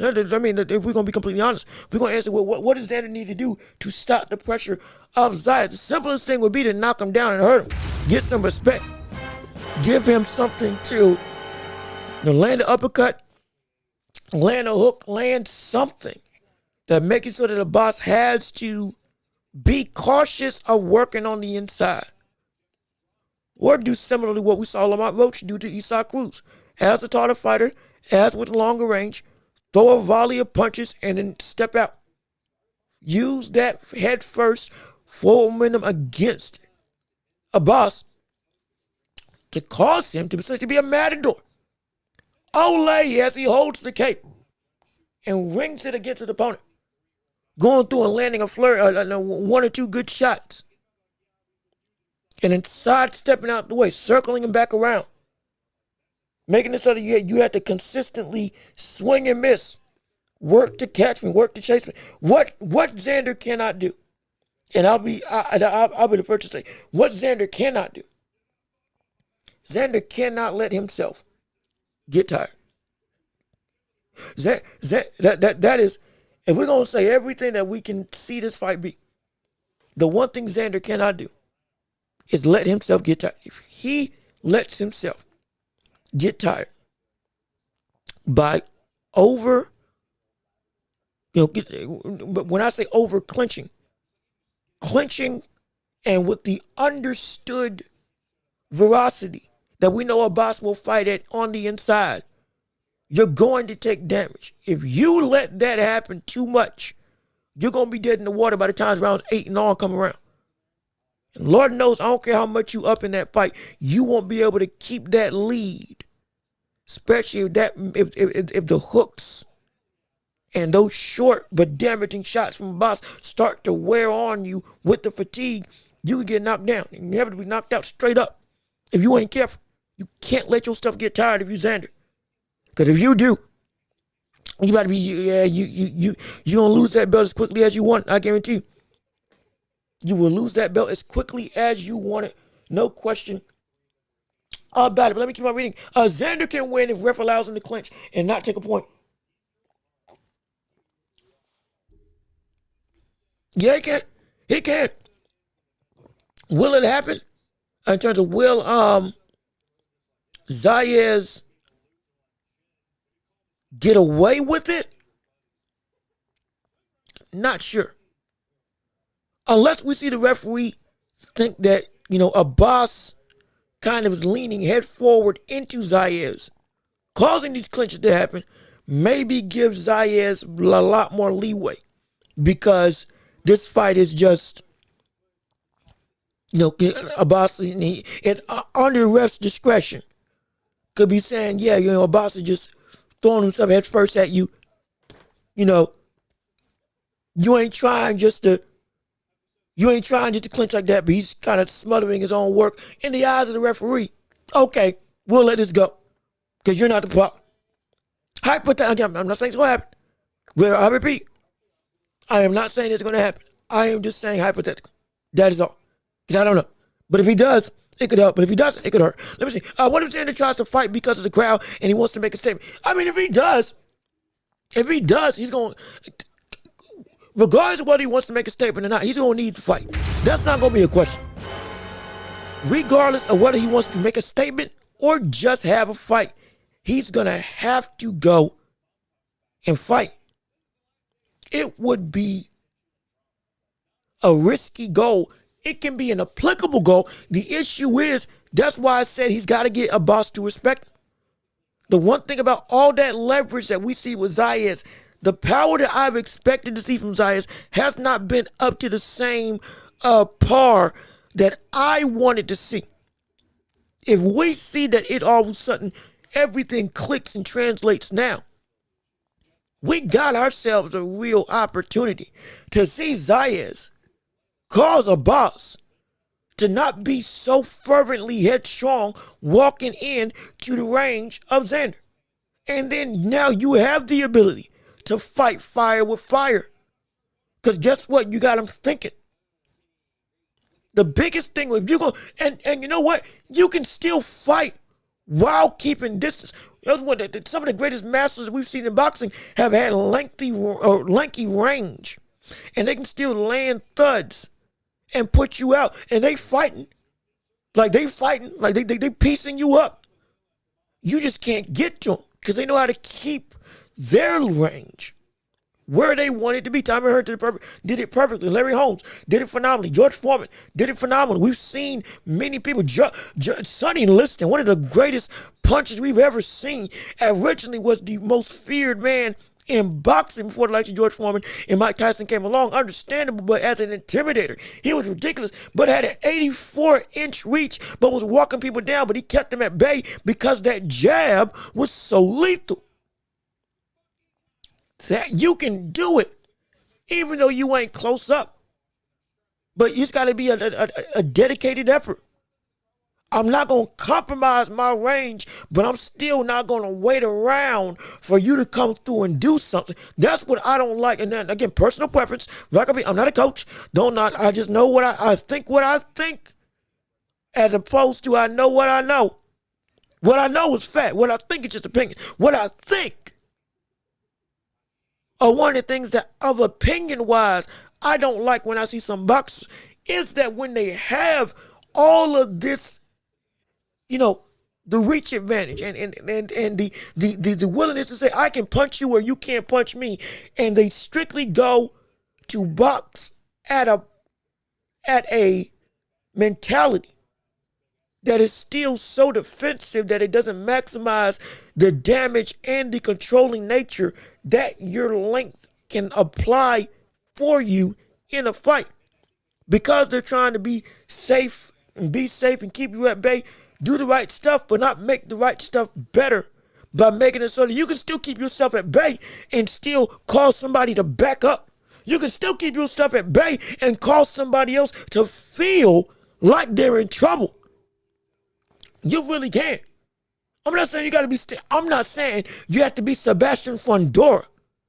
And you got to thinking, I'm 6'5", but I'm fighting in the pocket, straight up, uppercuts and hooks and all that stuff. Yeah, I'm going for broke. You ain't got to be like that, but you can be damaging from afar if you think like I'm trying to put the pressure. Now everybody ain't got the ability, but from the standpoint of just making you a better fighter, I think that'll be very advantageous. That's what I want to see from Xander. He's going to have to be that in this fight in some regard. Because if he's not, it's going to be a bad day. It's going to be a bad day. It's going to be a really bad day. And the boss is going to go and cause that man to have a whole host of problems. This reign can be short-lived. I don't care how crude you may say a boss is as a fighter. A boss can turn this fight into a war. He can turn this boxing match into a straight-up street fight, and you will get sucked into his identity of what a fight means. And you will be at the worst end of the spectrum because of it, because you could not make him respect you. He's got a great chin. It's hard to do, but if you don't, you don't need to. If you don't do that, you better move for your life. But you gotta make them respect you. You have to. You really have to. And don't just sit on the fact that I'm trying to stay away. You got to still bring the fight to a boss. Though you are trying to keep your distance. If you just try to keep your distance, you're gonna have a bad time. Unless you have those types of feet, you're going to have a bad time. You're going to have a bad instance where you don't know why you're struggling so hard. Because the way that you're thinking about this fight is still leading into what a boss wants to do. Again, it's a lot more technical than that. Absolutely. There's a lot more other game plans and stuff that are applied to that. But the gist of it, at least in my opinion, you can't just say, I'm going to stay away if you don't have that type of capability to stay away. SHAKUR can fight like that because he is like that. He's like that from the standpoint of defensive prowess, footwork, speed, anticipation, distance control, all of that stuff. Devin Haney, he can fight like that because he's like that. Jerry Russell Jr. can fight forwards and backwards both ways because he's like that. Everybody ain't like that. If you try to think in a way that you ain't like, it can backfire. It can backfire in a very, very, very bad way. Absolutely. But we still got more to cover on this show that we want to discuss and talk about from the world of boxing. There was something I was still trying to find. Here we go. I was trying to find this clip of what SHAKUR Stevenson had said in reference to their sparring match with each other for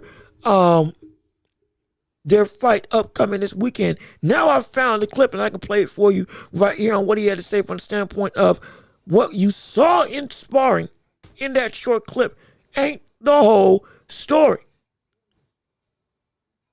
Part of the promotional appeal, but you get what I'm saying. It still is something to be noted. Let me play the clip right now for you all to see and hear and witness.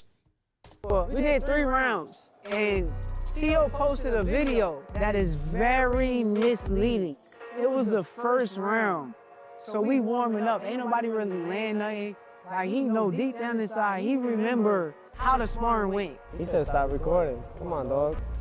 Well, he gonna want to make this a firefight, but I think that's gonna be his downfall. Being that I know that I'm getting in the ring with the truth, I want to elevate my game and make sure that I'm better than him. I want to be better than him in every area on fight night, and that's what we're gonna do. So that's what I initially was trying to say with that sparring footage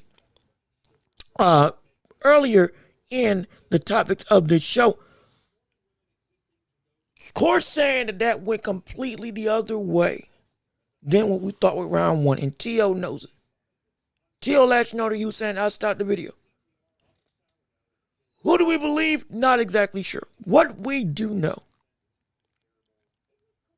from the way that Shakur has been talking a lot, if we want to go from an outside the ring perspective, there's a lot of confidence coming from Shakur Stevenson. I don't care who you favor. I don't care who you feel. I'm hearing Shakur, especially for the level of competition he's going up against. I'm hearing Shakur talking the way that I've heard him talk against like to Yoshino. I've seen him talking the way that with the confidence level that he had against Oscar Valdez. Other people that are not nearly as good. There is a visible, how do we say? There's a visible, almost foundational confidence based off of whatever happened inside that sparring. That I'm starting to see Shakur have more and more and more of. And I do think, though, again, who wins? We're going to break that down on Thursday. Straight up. Like full-blown conversation. All my predictions and thoughts from the standpoint about what each fighter brings to the table, what's at risk for each one of them, how exactly this fight can go for each of them for the way they can win, and who I think ultimately is going to win. Like we normally do with our breakdowns, that's going to come on Thursday, so be sure to be here for that. Get your popcorn ready. It's going to be a time and a half. You ain't going to want to miss it. But it's I don't want to say it's not eerie, but it is definitely, if you are a TEO fan, this is something that is definitely on paper gives a sentiment that Shakur might know something, legitimately know something. Because he's talking about, I'm going to hurt you, I'm going to destroy you, I'm going to put you out. He's talking, to some degree, he's talking like stinging Conor Ben. When he talks and goes that far to say, hey man, I'm going to put you to sleep. I'm going to do this, that, and the third. I'm going to go and rock your whole world. I'm going to take you out in a way in a way that makes you obsolete. He drawn with that level of bravado. And now, was something in that sparring really telling? Mind you, went ahead in that same clip and said, look, I know he's going to want to make it a firefight, so I need to make sure I beat this cat in every aspect. Could we infer that means that in that sparring session that turned into Shakur had to take TEO had to take the fight to Shakur? Because he had to figure out something, and the patience and frustration that was being allotted but from TEO was because of the fact that Shakur just was not giving him anything to land on, to go and have any impact on. There was the patience, which is a very telling factor. The patience of this fight is a massive factor. As much as with the speed, as much as with the power, as much as with the footwork of each fighter. All of it. The patience of Shakur against TEO is a massive factor in this fight, because it can lead to somebody going, essentially jumping the gun. How much are you willing to say, I will wait somebody out in order to make the move I need to make? And when dealing with Shakur Stevenson, that's one of the reasons why this fight is so hard to call, is because that one aspect on the technical level, on the IQ level, on the makeup, when it comes to makeup of a fighter, is why we say Shakur is of one of the top of the top. He will not get out of his own game plan, as well as he will not play into your hands by any means necessary. If it means that we're going to stay stagnant, we're going to stay stagnant.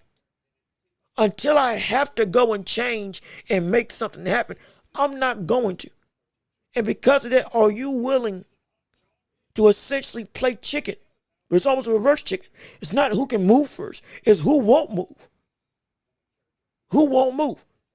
Who won't get too, I don't want to say antsy because I've already used that word. Who won't get too anticipatory? Who won't get too outlandish in their Proceed perception. Up. We got something. Boom. We at. And now, up. Counter. Dang it. Lost that exchange. Now I got to do it again. And I got to get my get back. What do I do now? Let me see if up, there's another opening. Up. No, it wasn't opening. Bam. Got caught again. Now, slowly but surely, especially when it comes to this type of fight, dynamic, the more patient fighter, oftentimes, is the one who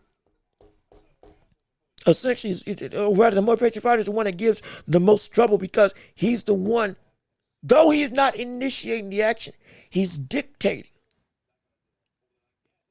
May not be initiating what's going on, but he's dictating what's going on because he won't set foot into a domain of danger up until he's ready. And as long as that takes, he's willing to sit and wait. And if TEO does indeed get too eccentric, too much of the balancing act of boxing and being able to turn this into a fight, and all the other laden quickness, agility, athletic ability, offensive variety, all of that gets to a point where you got so much potential that it just jumps the gun. It's like when we're in science, we got this thing called kinetic energy. With stored versus, active. I forget the actual name. But essentially, when something's got a bunch of stored energy, if it gets to a point where it's too much, it will react.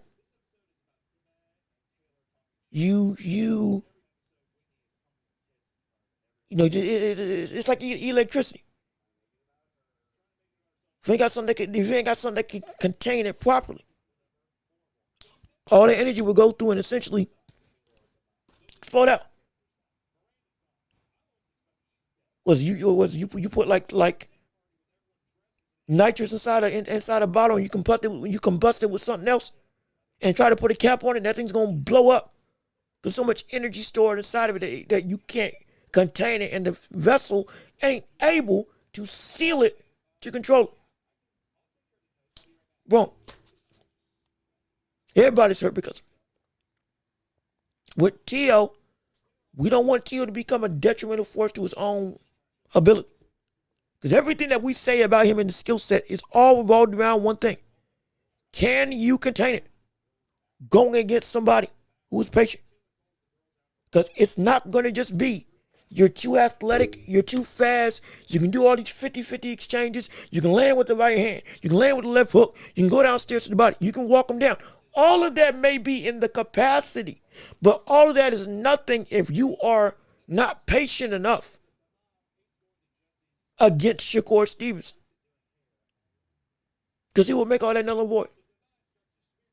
Everything revolves around if you can be patient enough to get the true opening, not the facade openings of Shakur, the true openings of Shakur, which are few and far between.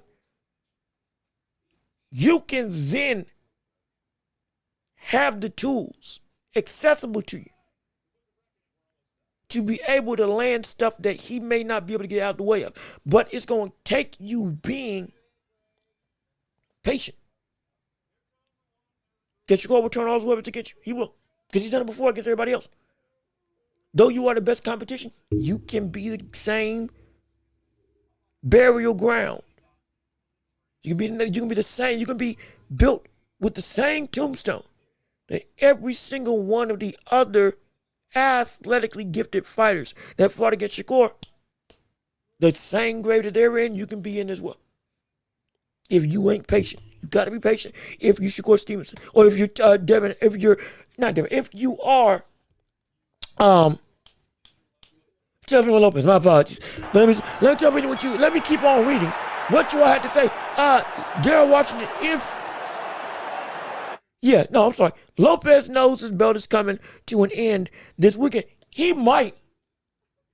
I'm gonna say this, and this brings a good. It's actually a really good topic to kind of delve into and transition afterwards into the world of championship rounds. But for each fighter, and we'll most likely talk about this more if it comes up. We'll probably talk about this more on Thursday. For each fighter, where do we go from here after this fight? As much as there's an opportunity, we can get a trilogy. Sure, if it's good enough, we can get a potential. We can have another turnabout with the same fight. If it lives up to par, we hope it's exciting. But beyond just these two, what's the transition afterwards for anybody else? Or for both of them, for anybody else in this division? TEO, if he wins, he most likely moves up to 147. I'm gonna be completely honest. Rumblings, rumors, I repeat, speculation. Speculation. Rumors and speculation, but if we see Teofimo Lopez win, from what I have been at least somewhat seeing, what might be the most concrete move of TEO, he moves up to 147. He goes after Devin Haney if he doesn't stay at 140. And we get a super fight between Devin Haney, Teofimo Lopez, world title, unified championship, and he goes and takes out now Lomachenko, potentially SHAKUR, and then potentially Devin Haney, along with Josh Taylor, along with Richard Comey. Like that's a pretty stacked resume. If we see that go about and take place, it's a hypothetical. I'm not saying it's gonna happen. It's a hypothetical. We could see that route go. We see TEO win, or we see SHAKUR win. Well, go for undisputed, or move up along with Keyshawn Davis, and both of y'all try to take the belts at 147, and y'all don't fight each other. You just rank. I've also heard that SHAKUR may move down to 135. Or move back down to 135 if he wins this. Hypothetically, who knows? A lot of different caveats. If TEO does lose, well, it means a lot. That's actually a good. If TEO loses, that's actually a good question.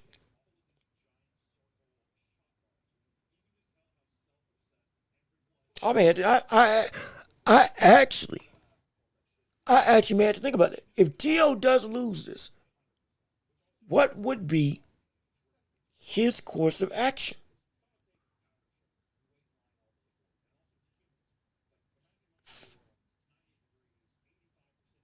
What would TEO do if he lost this fight?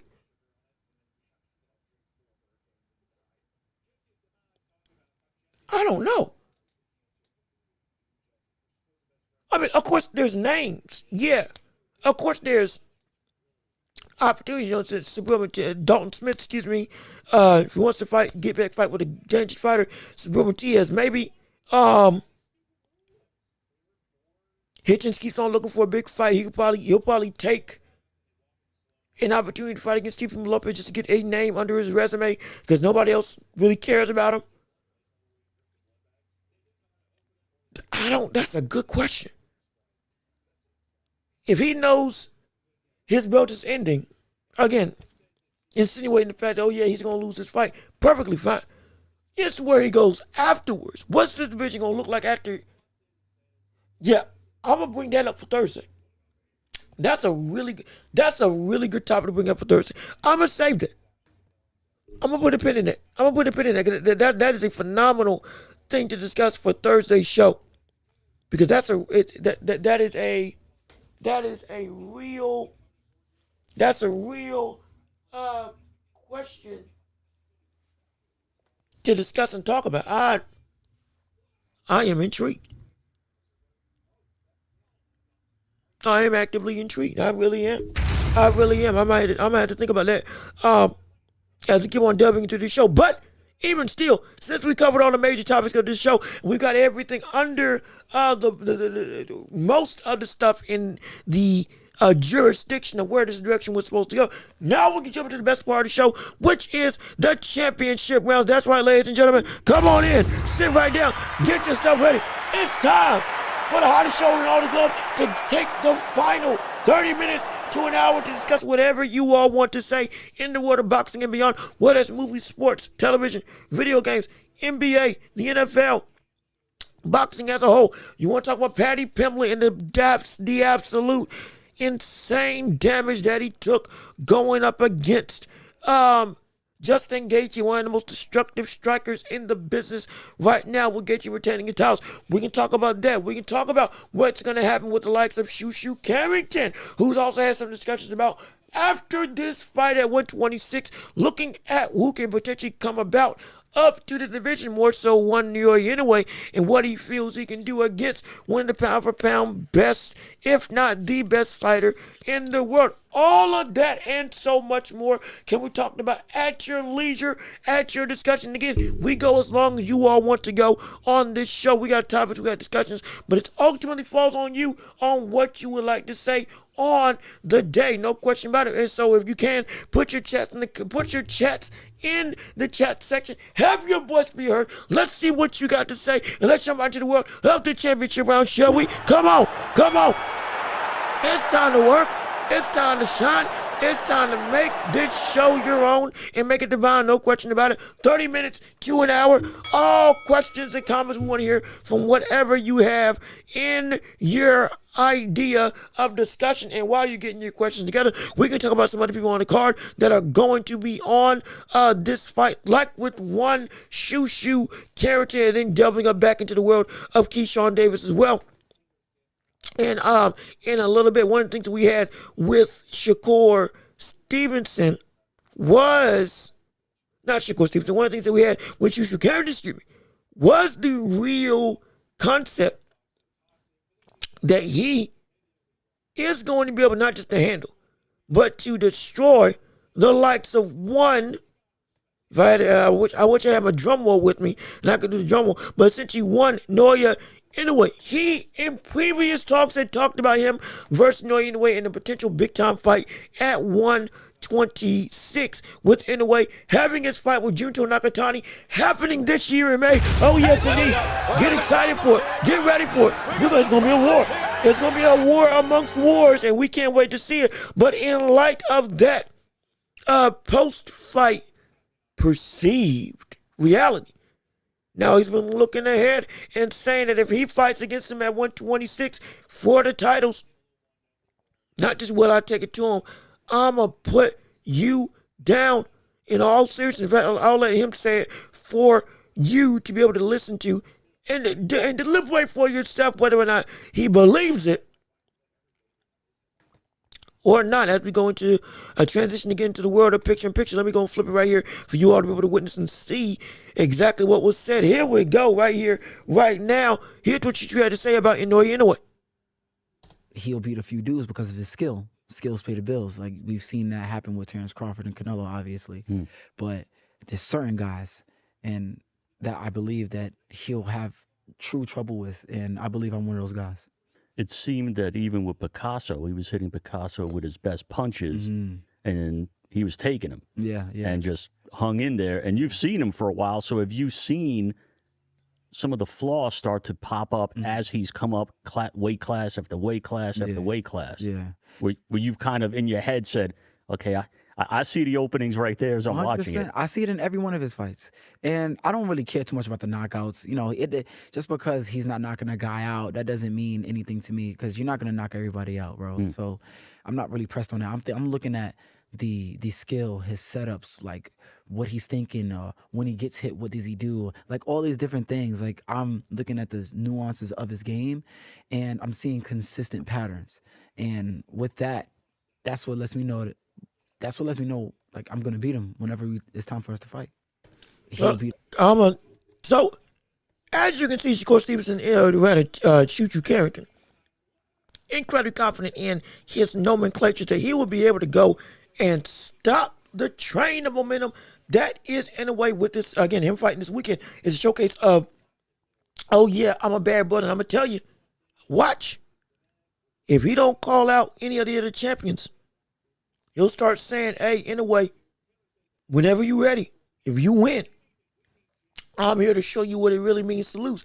Watch that be the case. But here's where I strongly feel Shushu Carrington is wrong in this assessment when it comes to Inoue. He is confident, sure, absolutely, that the likes of him can go and decimate and destroy and stop the boxing skill of Inoue because of the consistent patterns.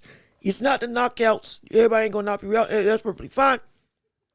I forget his name, but the white guy that was hosting the podcast, who somehow is everywhere in this boxing regime, was saying that, oh, Picasso was able to walk through these shots, shows me, okay, I can take the power and all that stuff. Trying to insinuate, though, maybe he ain't all that strong coming up this division.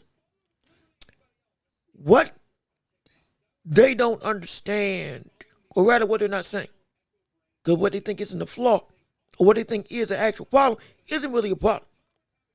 Yes, Inoue has patterns, as does every fighter in what they like to do. The issue is, why are those patterns so consistently dominant? It's because the nuances of when he goes and applies that pattern is different for every fighter.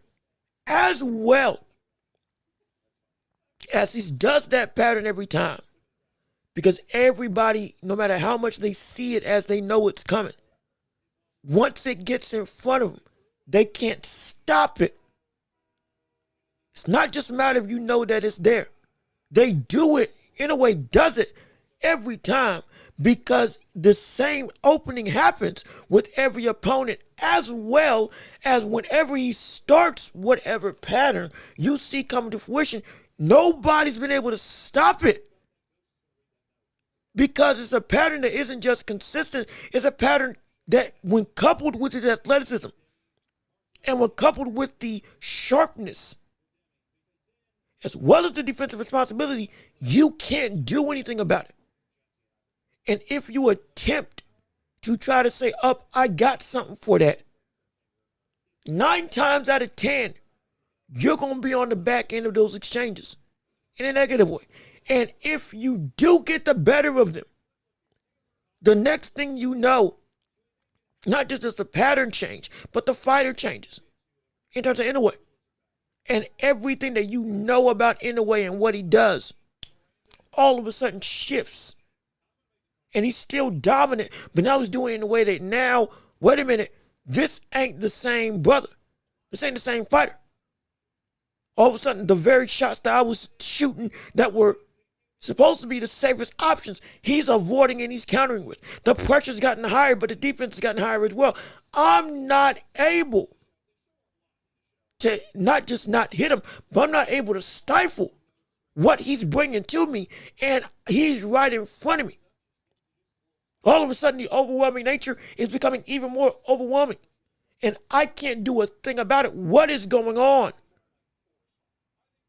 He's 2 different fighters in one body. You could argue 3, depending on the type of opponent that you are. And then with the type of opponent that you are, also dictates, hey, these patterns ain't going to look the same. When I dominated people up to a point, I can do this same stuff because now I got them in my control. Because guess what? I have them in my control every single time. If Shushu keeps talking like he thinks it's sweet out here, when it comes to Inoue, he is sorely mistaken.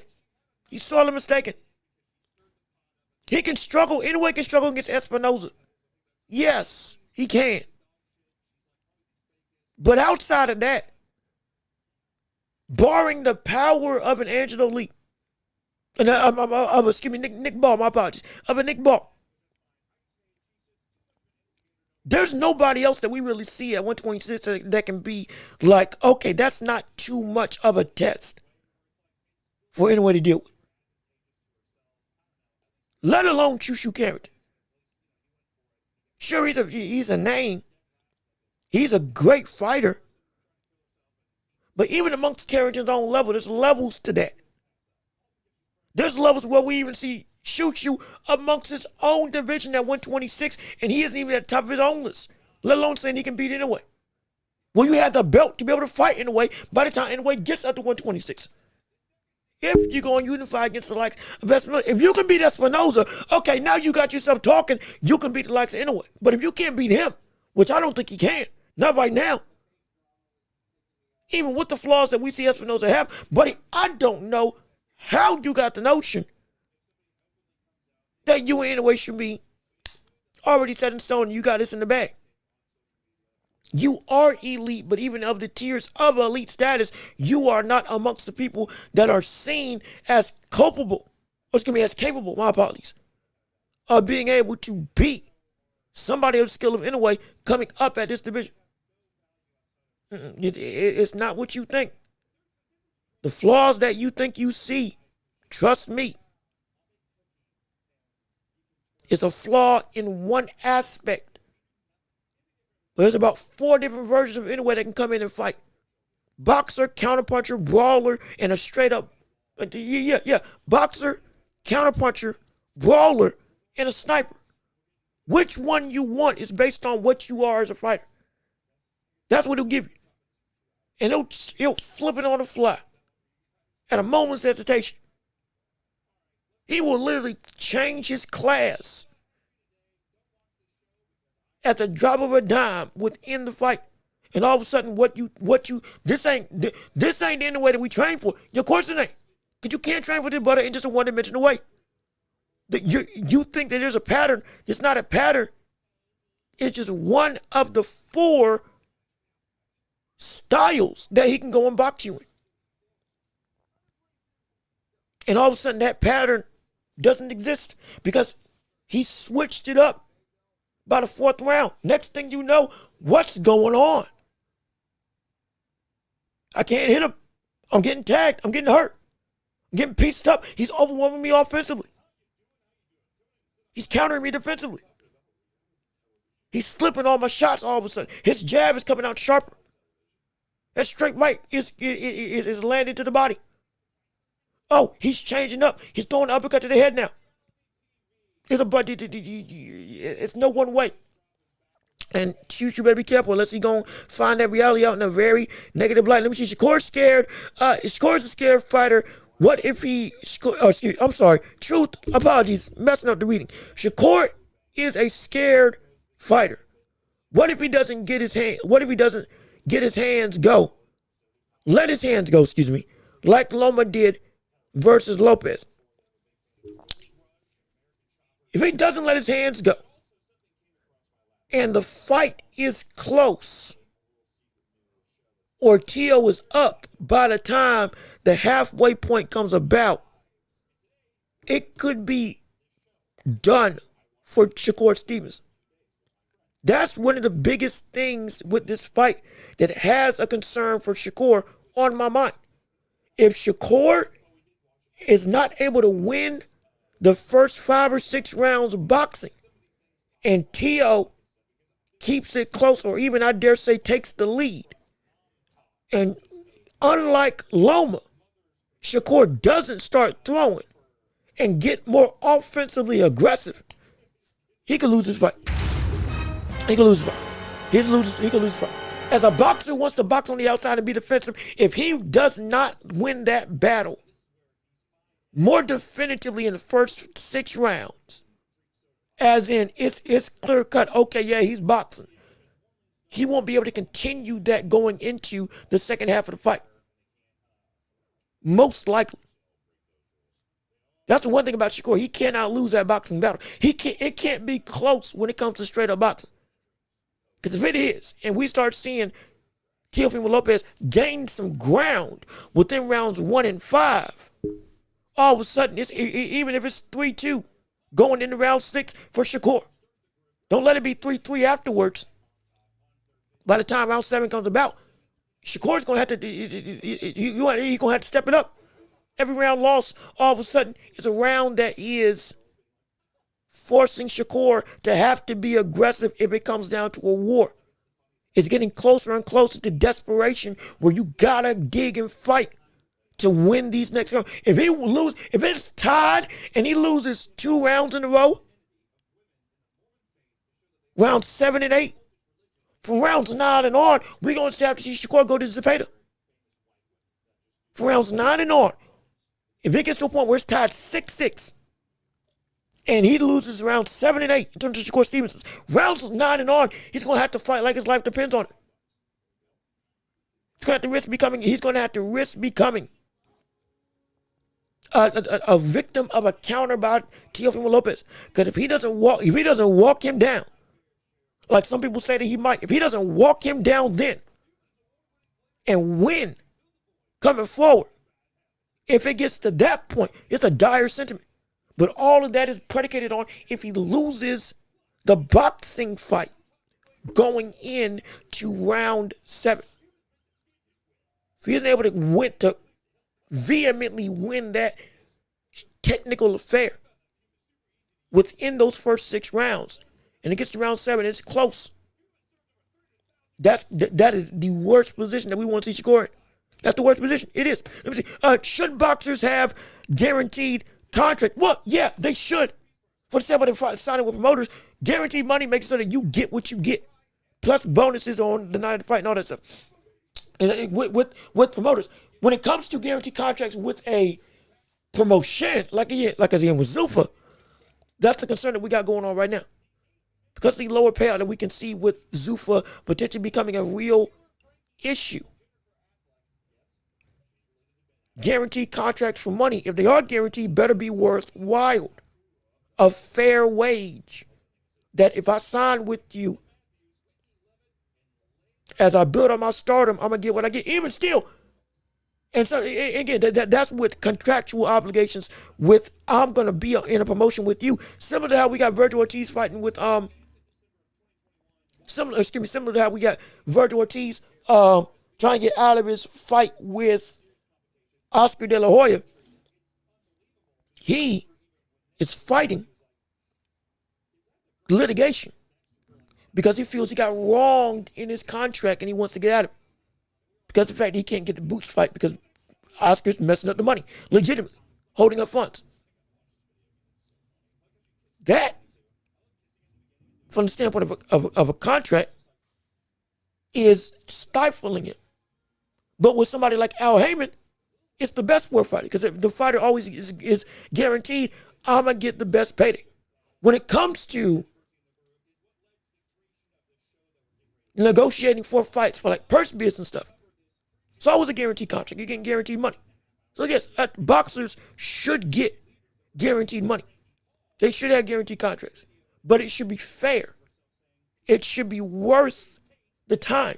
It should be warranted that if I sign this deal, I'm going to get what I deserve. And I'm going to have the capacity to live like I need to live. One fight can change my life. Yes, it can. Why? Because you're doing what you're supposed to do. With leveraging power to still get the most money for me. Every fight, while I'm guaranteed that I'm signing with the Zone or Top Rank or PBC or Canelo Promotions or whatever promotion, where I belong.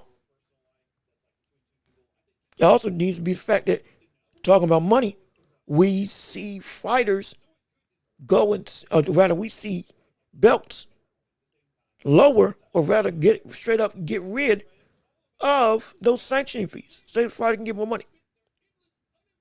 Because when they get paid, everybody gets a lot more happy. And the fights get made a whole lot easier.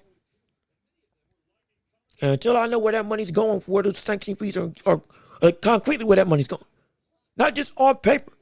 Testimonials of where fighters are saying, yeah, the WBC and their sanction fees are help paying legends, or help paying retired fighters, help paying more than just the drug stuff and VADA and all, which is, again, is warranted. Absolutely. But beyond that, the scope where directly outside the ring, they're also helping the fighters. Not just helping with the rules, but helping with the livelihoods of people that have held that belt. Till I see that happen on a grander scale, I don't like it. Again, me personally. But yeah, fighters should have guaranteed money.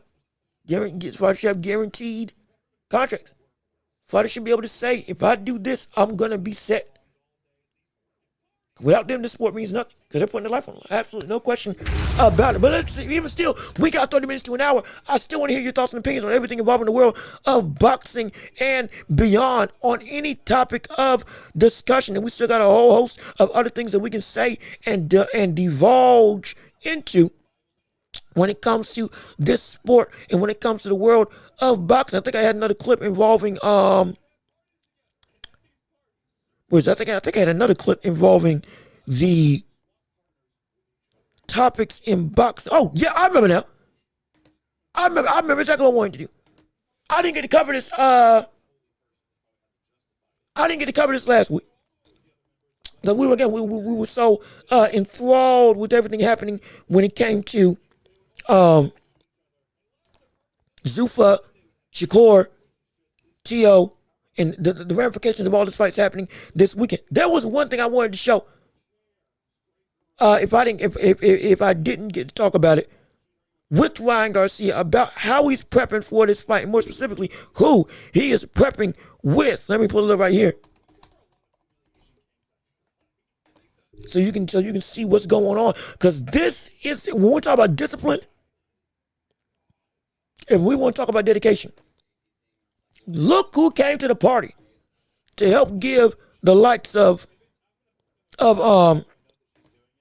Ryan Garcia some real work. Trying to make sure also other audio ain't playing, but some real work from the standpoint of being able to have essentially some structure going on. Lo and behold, it's Devin Haney. Can you believe it? I'm dead serious. When I said I was not expecting this in the slightest. But when I'm trying to make sure. Is this some music playing? Hold on. Okay, good. Devin, thank gosh.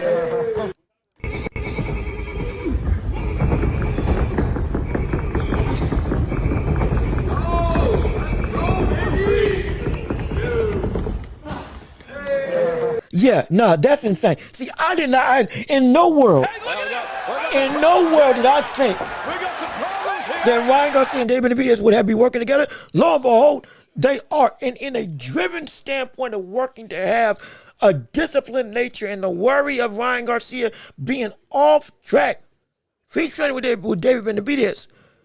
Let me tell you something right now. This is a dangerous sign for Mario Barrios. I'm dead serious. This is forget Mario Barrios, buddy. This is a dangerous sign for anybody at 147. I'm so serious, because if he is legit working with Benavidez, not just with some offensive exchanges, but also with mentality, with drive, with consistency, discipline, all etched into the mind of Ryan Garcia, which is something that we've had questions about over the years. And also learning offensively and just boxing as a whole, tips that actually work against somebody with a similar advantage like with Ryan Garcia when it comes to speed, which, again, if you watch that clip, it's insane. It's stupid. How in the world is Benavidez keeping up with Ryan Garcia straight up as a boxer from the standpoint of hand speed? Like, this is ridiculous. This is preposterous. That's stupid. But it is horrifying. That's literally Ryan Garcia, the fastest hands in the game. Benavidez straight up going and doing essentially a hand drill, punch drill, and he keeping up with him at 6'2". Mind you, he's preparing for Zurdo Ramirez at cruiserweight. Mind you, Benavidez is getting ready for cruiserweight, and he's looking like this. That's ridiculous. That's insane. But more importantly than just the workouts and just the boxing and the training, we're seeing like a Ryan Garcia that we keep on saying he can take the step. Benavidez is the perfect pairing to make that step happen. Benavidez is the perfect person to keep not just Ryan Garcia in check from a personal perspective, but in all of reality. Turn Ryan Garcia into the true menacing behemoth of offensive and boxing acumen. that we've been asking for. I mean, look at this training video that we got with him training with Benavidez. Look at what he's working on. Look at what he's actively using to help bolster his ability. I'm trying to make sure y'all can see it. Okay, yeah, y'all can see it. All right, look at this. Legitimate, look at this. He's going through, he's got active skills. Off of that Ryan roll, off of that, the silly show that we all joke about, getting a real understanding. The proper means of offensive adaptation. The actual openings. Uppercut off the roll and uppercut to the body. When the strike comes, what are you able to do? Properly roll your shoulders. Land with the shot over the head. Beat the Philly shell if it goes against you. This is stuff that we weren't seeing him be able, though he had the speed, absolutely. Though he had, again, the ability, he was able, he's getting a refined touch against one of the best in the world as to I got the same skill sets and gifts as you in a refined way that I know what to do in more situations. And now you're learning from him into the Benavidez. How to make it so that you are not just comfortable, but you're deadly in every regard. And that silly shell isn't just to go and completely hold, shell up, which again, credit enough, he doesn't get hit a lot in it, but he can't really react to it. So armadillo without any spikes. No, they don't got spikes. You get the phrase. He's got teeth now in more facets of the game. He's got teeth now in more positions in the game. He's learning from one of the best offensive fighters in the world how to go and maximize his own offensive capabilities. This is the work that we have been waiting to see Ryan Garcia delve into and hone in on. This is the sponge that we have been begging Ryan Garcia to get himself attached to. Just suck up the level of knowledge, intellect, and situational awareness. Learning from one of the best in the world to get his own potential reached. That's all we're waiting on. That is literally all, and we're finally getting it. That is all we've been waiting on, and we're finally getting it. After years, or at least hopefully, prayerfully, we're finally getting it in a way that I was so scared we would never get. I was so scared. I was horrified. I was legitimately terrified that the potential in the ceiling, the ability, all of the hype around Garcia would simply all be for naught because he would never live up to nor capitalize on learning to hone the best aspect of himself. And now, if this is who he's working with, and David Benavidez, dare I say he's in the Benavidez's camp. I don't know who's training him. I can't remember who's training him. I just know beyond his dad. This could spell Barrios might be in trouble. Barrios might be in trouble. If this is what we're seeing, I'm not saying it's guaranteed, but Barrios may be in a world of trouble. Because this is let me make sure this is not the Garcia that I expected. This ain't the Garcia that I was thinking would transpire. This ain't the Garcia that I thought, though he may look happy, he may look whole, he may look comfortable, he may look like he's got everything together, may look like he's back where he needs to be from a boxing mentality, but what he is now, it's showing the work. Showing the work. The one thing that we thought would just be blasé. The one thing that everybody was saying he never had. A show pony with no substance. A racehorse that never actually got on the track and won anything. Opportune fighter with a whole bunch of star power that never could amount to the level of success that his name was seemingly able to garner, all because he had nothing to show within his trophy case as well as within his own body of work.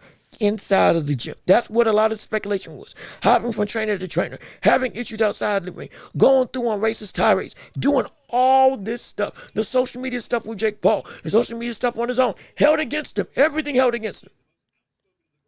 To some degree, it was right. And to some, it was wrong. But all of it drew the same concern. Where is Ryan Garcia mentally? And when will he lock in?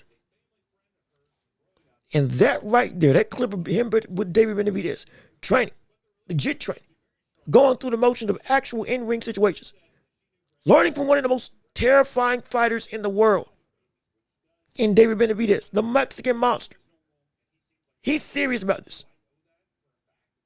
He's serious about it. And I couldn't be happy. Because when I said that this was Ryan Garcia's last chance at victory, when I said this was Ryan Garcia's last chance at success, when I said that this is Ryan Garcia's last attempt to come through and make something happen so his star power would not wane, this is the type of urgency I need to see. Y'all go to somebody that's been at the top and you let them mold you properly. Don't do it by yourself. Thank gosh we're seeing it right here, right now. And it's a great thing to witness, no question about it. But we still want to hear from you all as we're in the last couple minutes of the show. We're almost at 2 hours and 30 minutes. We got the last call for our show. Ladies and gentlemen, this is the last call for the Welch Report. Whatever you want to talk about in the world of boxing and beyond, we want to hear from you in discussions and topics, in potential debates, questions, concerns. All of that, we want to hear from you on anything involving movies, sports, television, video games, boxing, the NBA, the NFL, all that stuff. Super Bowl is now confirmed. We got the Seahawks versus New England. Battle of the Battle of the Nightmare on essentially Nightmare in Seattle, as the vestiges of the Marshawn Lynch run that never was, with the Russell Wilson throw that lives in infamy still ringing in the minds of all Seattle Seahawks fans, now has a chance at redemption going up against Drake May, and the Patriots, who have been on a tear on this season. Yes, they've had the lowest win percentage of opponents. From the standpoint of the opponents that they've gone against, have had the lowest win percentage out of everybody in the NFL. Arguably had the easiest schedule, but over the last few games, we've seen their defense shine. Even though the offense hasn't been up to the same level of par as some people may want, their run defense has been incredible. I mean, they've turned about every team into a passing team because they just cannot get any ground game going against them. Now, can that be put to the test up against Seattle with not just an incredible story with Sam Darnold from the days of the Jets, now going back to Super Bowl and looking like a real deal QB for this team, but also with a all-pro level wide receiver and 7 other Pro Bowl players on the defensive end of the spectrum. You're dealing with arguably the most complete team in football right now. You are. If you are the Patriots, you better be careful. You're going up against what looks to be one of the most stacked and complete teams, not just defensive teams, but teams as a whole in the NFL today, but specifically defensively. This team is a menace. It's a monster. It is a team that will unafraid put you out. This is the same level of domination, not domination, from the standpoint of identity. This is the same thing that got them to Super Bowls in years past. Defense. Working to go and put pedal to the metal, put helmets on helmets, and put people in the dirt on a consistent basis of constant pressure with the QBs, coverages deep downfield, causing interceptions, causing turnovers, causing turmoil. I mean, any quarterback laid in this way, this team is. If the Patriots win this Super Bowl, with all respect to the season that they've had, I'm not gonna lie, that would be a huge surprise. That would be an upset for me. That's how confident I am. At 2 weeks from now, I believe it's 2 weeks from now in February, we gonna see Seattle hoist that trophy. I'm so confident. I'm so confident. If I'm wrong, I'm wrong. But I'm so confident with the way that this team has been on a tear, it's not just the wins. They win in a way that's demoralizing in some degree. It's like you can't. If you tried, you couldn't see the light of day dealing with this squad. Now, granted, they had a close game against the Rams, understandable. Keldon and Puka Nacua out route, try to get a first down, get out of bounds, to get one more second on the clock, tackle them within bounds, everybody rushing the field. Again, incredible. It was a great game. But that game showed you against one of the better offensive teams in the world, they still held their own, even when their defense was bending. Some would argue breaking, which is something that's rare for this type of squad. And they still showed you we are not just a one-dimensional squad. And if they can do that to Los Angeles, you better believe, especially with what they have to stop defensively against the Patriots, which is, with all due respect, more than capable of being stopped. They're going to have a time, in my opinion, going up against New England. They're going to have a time. Ooh, they're going to have a time. They're going to have a time and a field day dealing with that offense. Because they're going to be saying it's time to eat. And offensively, y'all just don't make mistakes. The defense, I think the defense should be able to carry Seattle to a championship as long as the offense doesn't give it away. Because the defense will do work. They will get stops. They will get turnovers. They will make life a nightmare for Drake May. They will. Just offense, don't mess it up. Sam Darnold, do not mess this up. You've been playing good all year. You've been playing in a way that has shocked the world.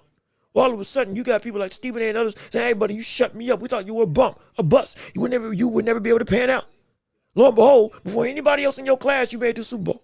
But before most in your class, you made the Super Bowl. You're one of the bigger leaders.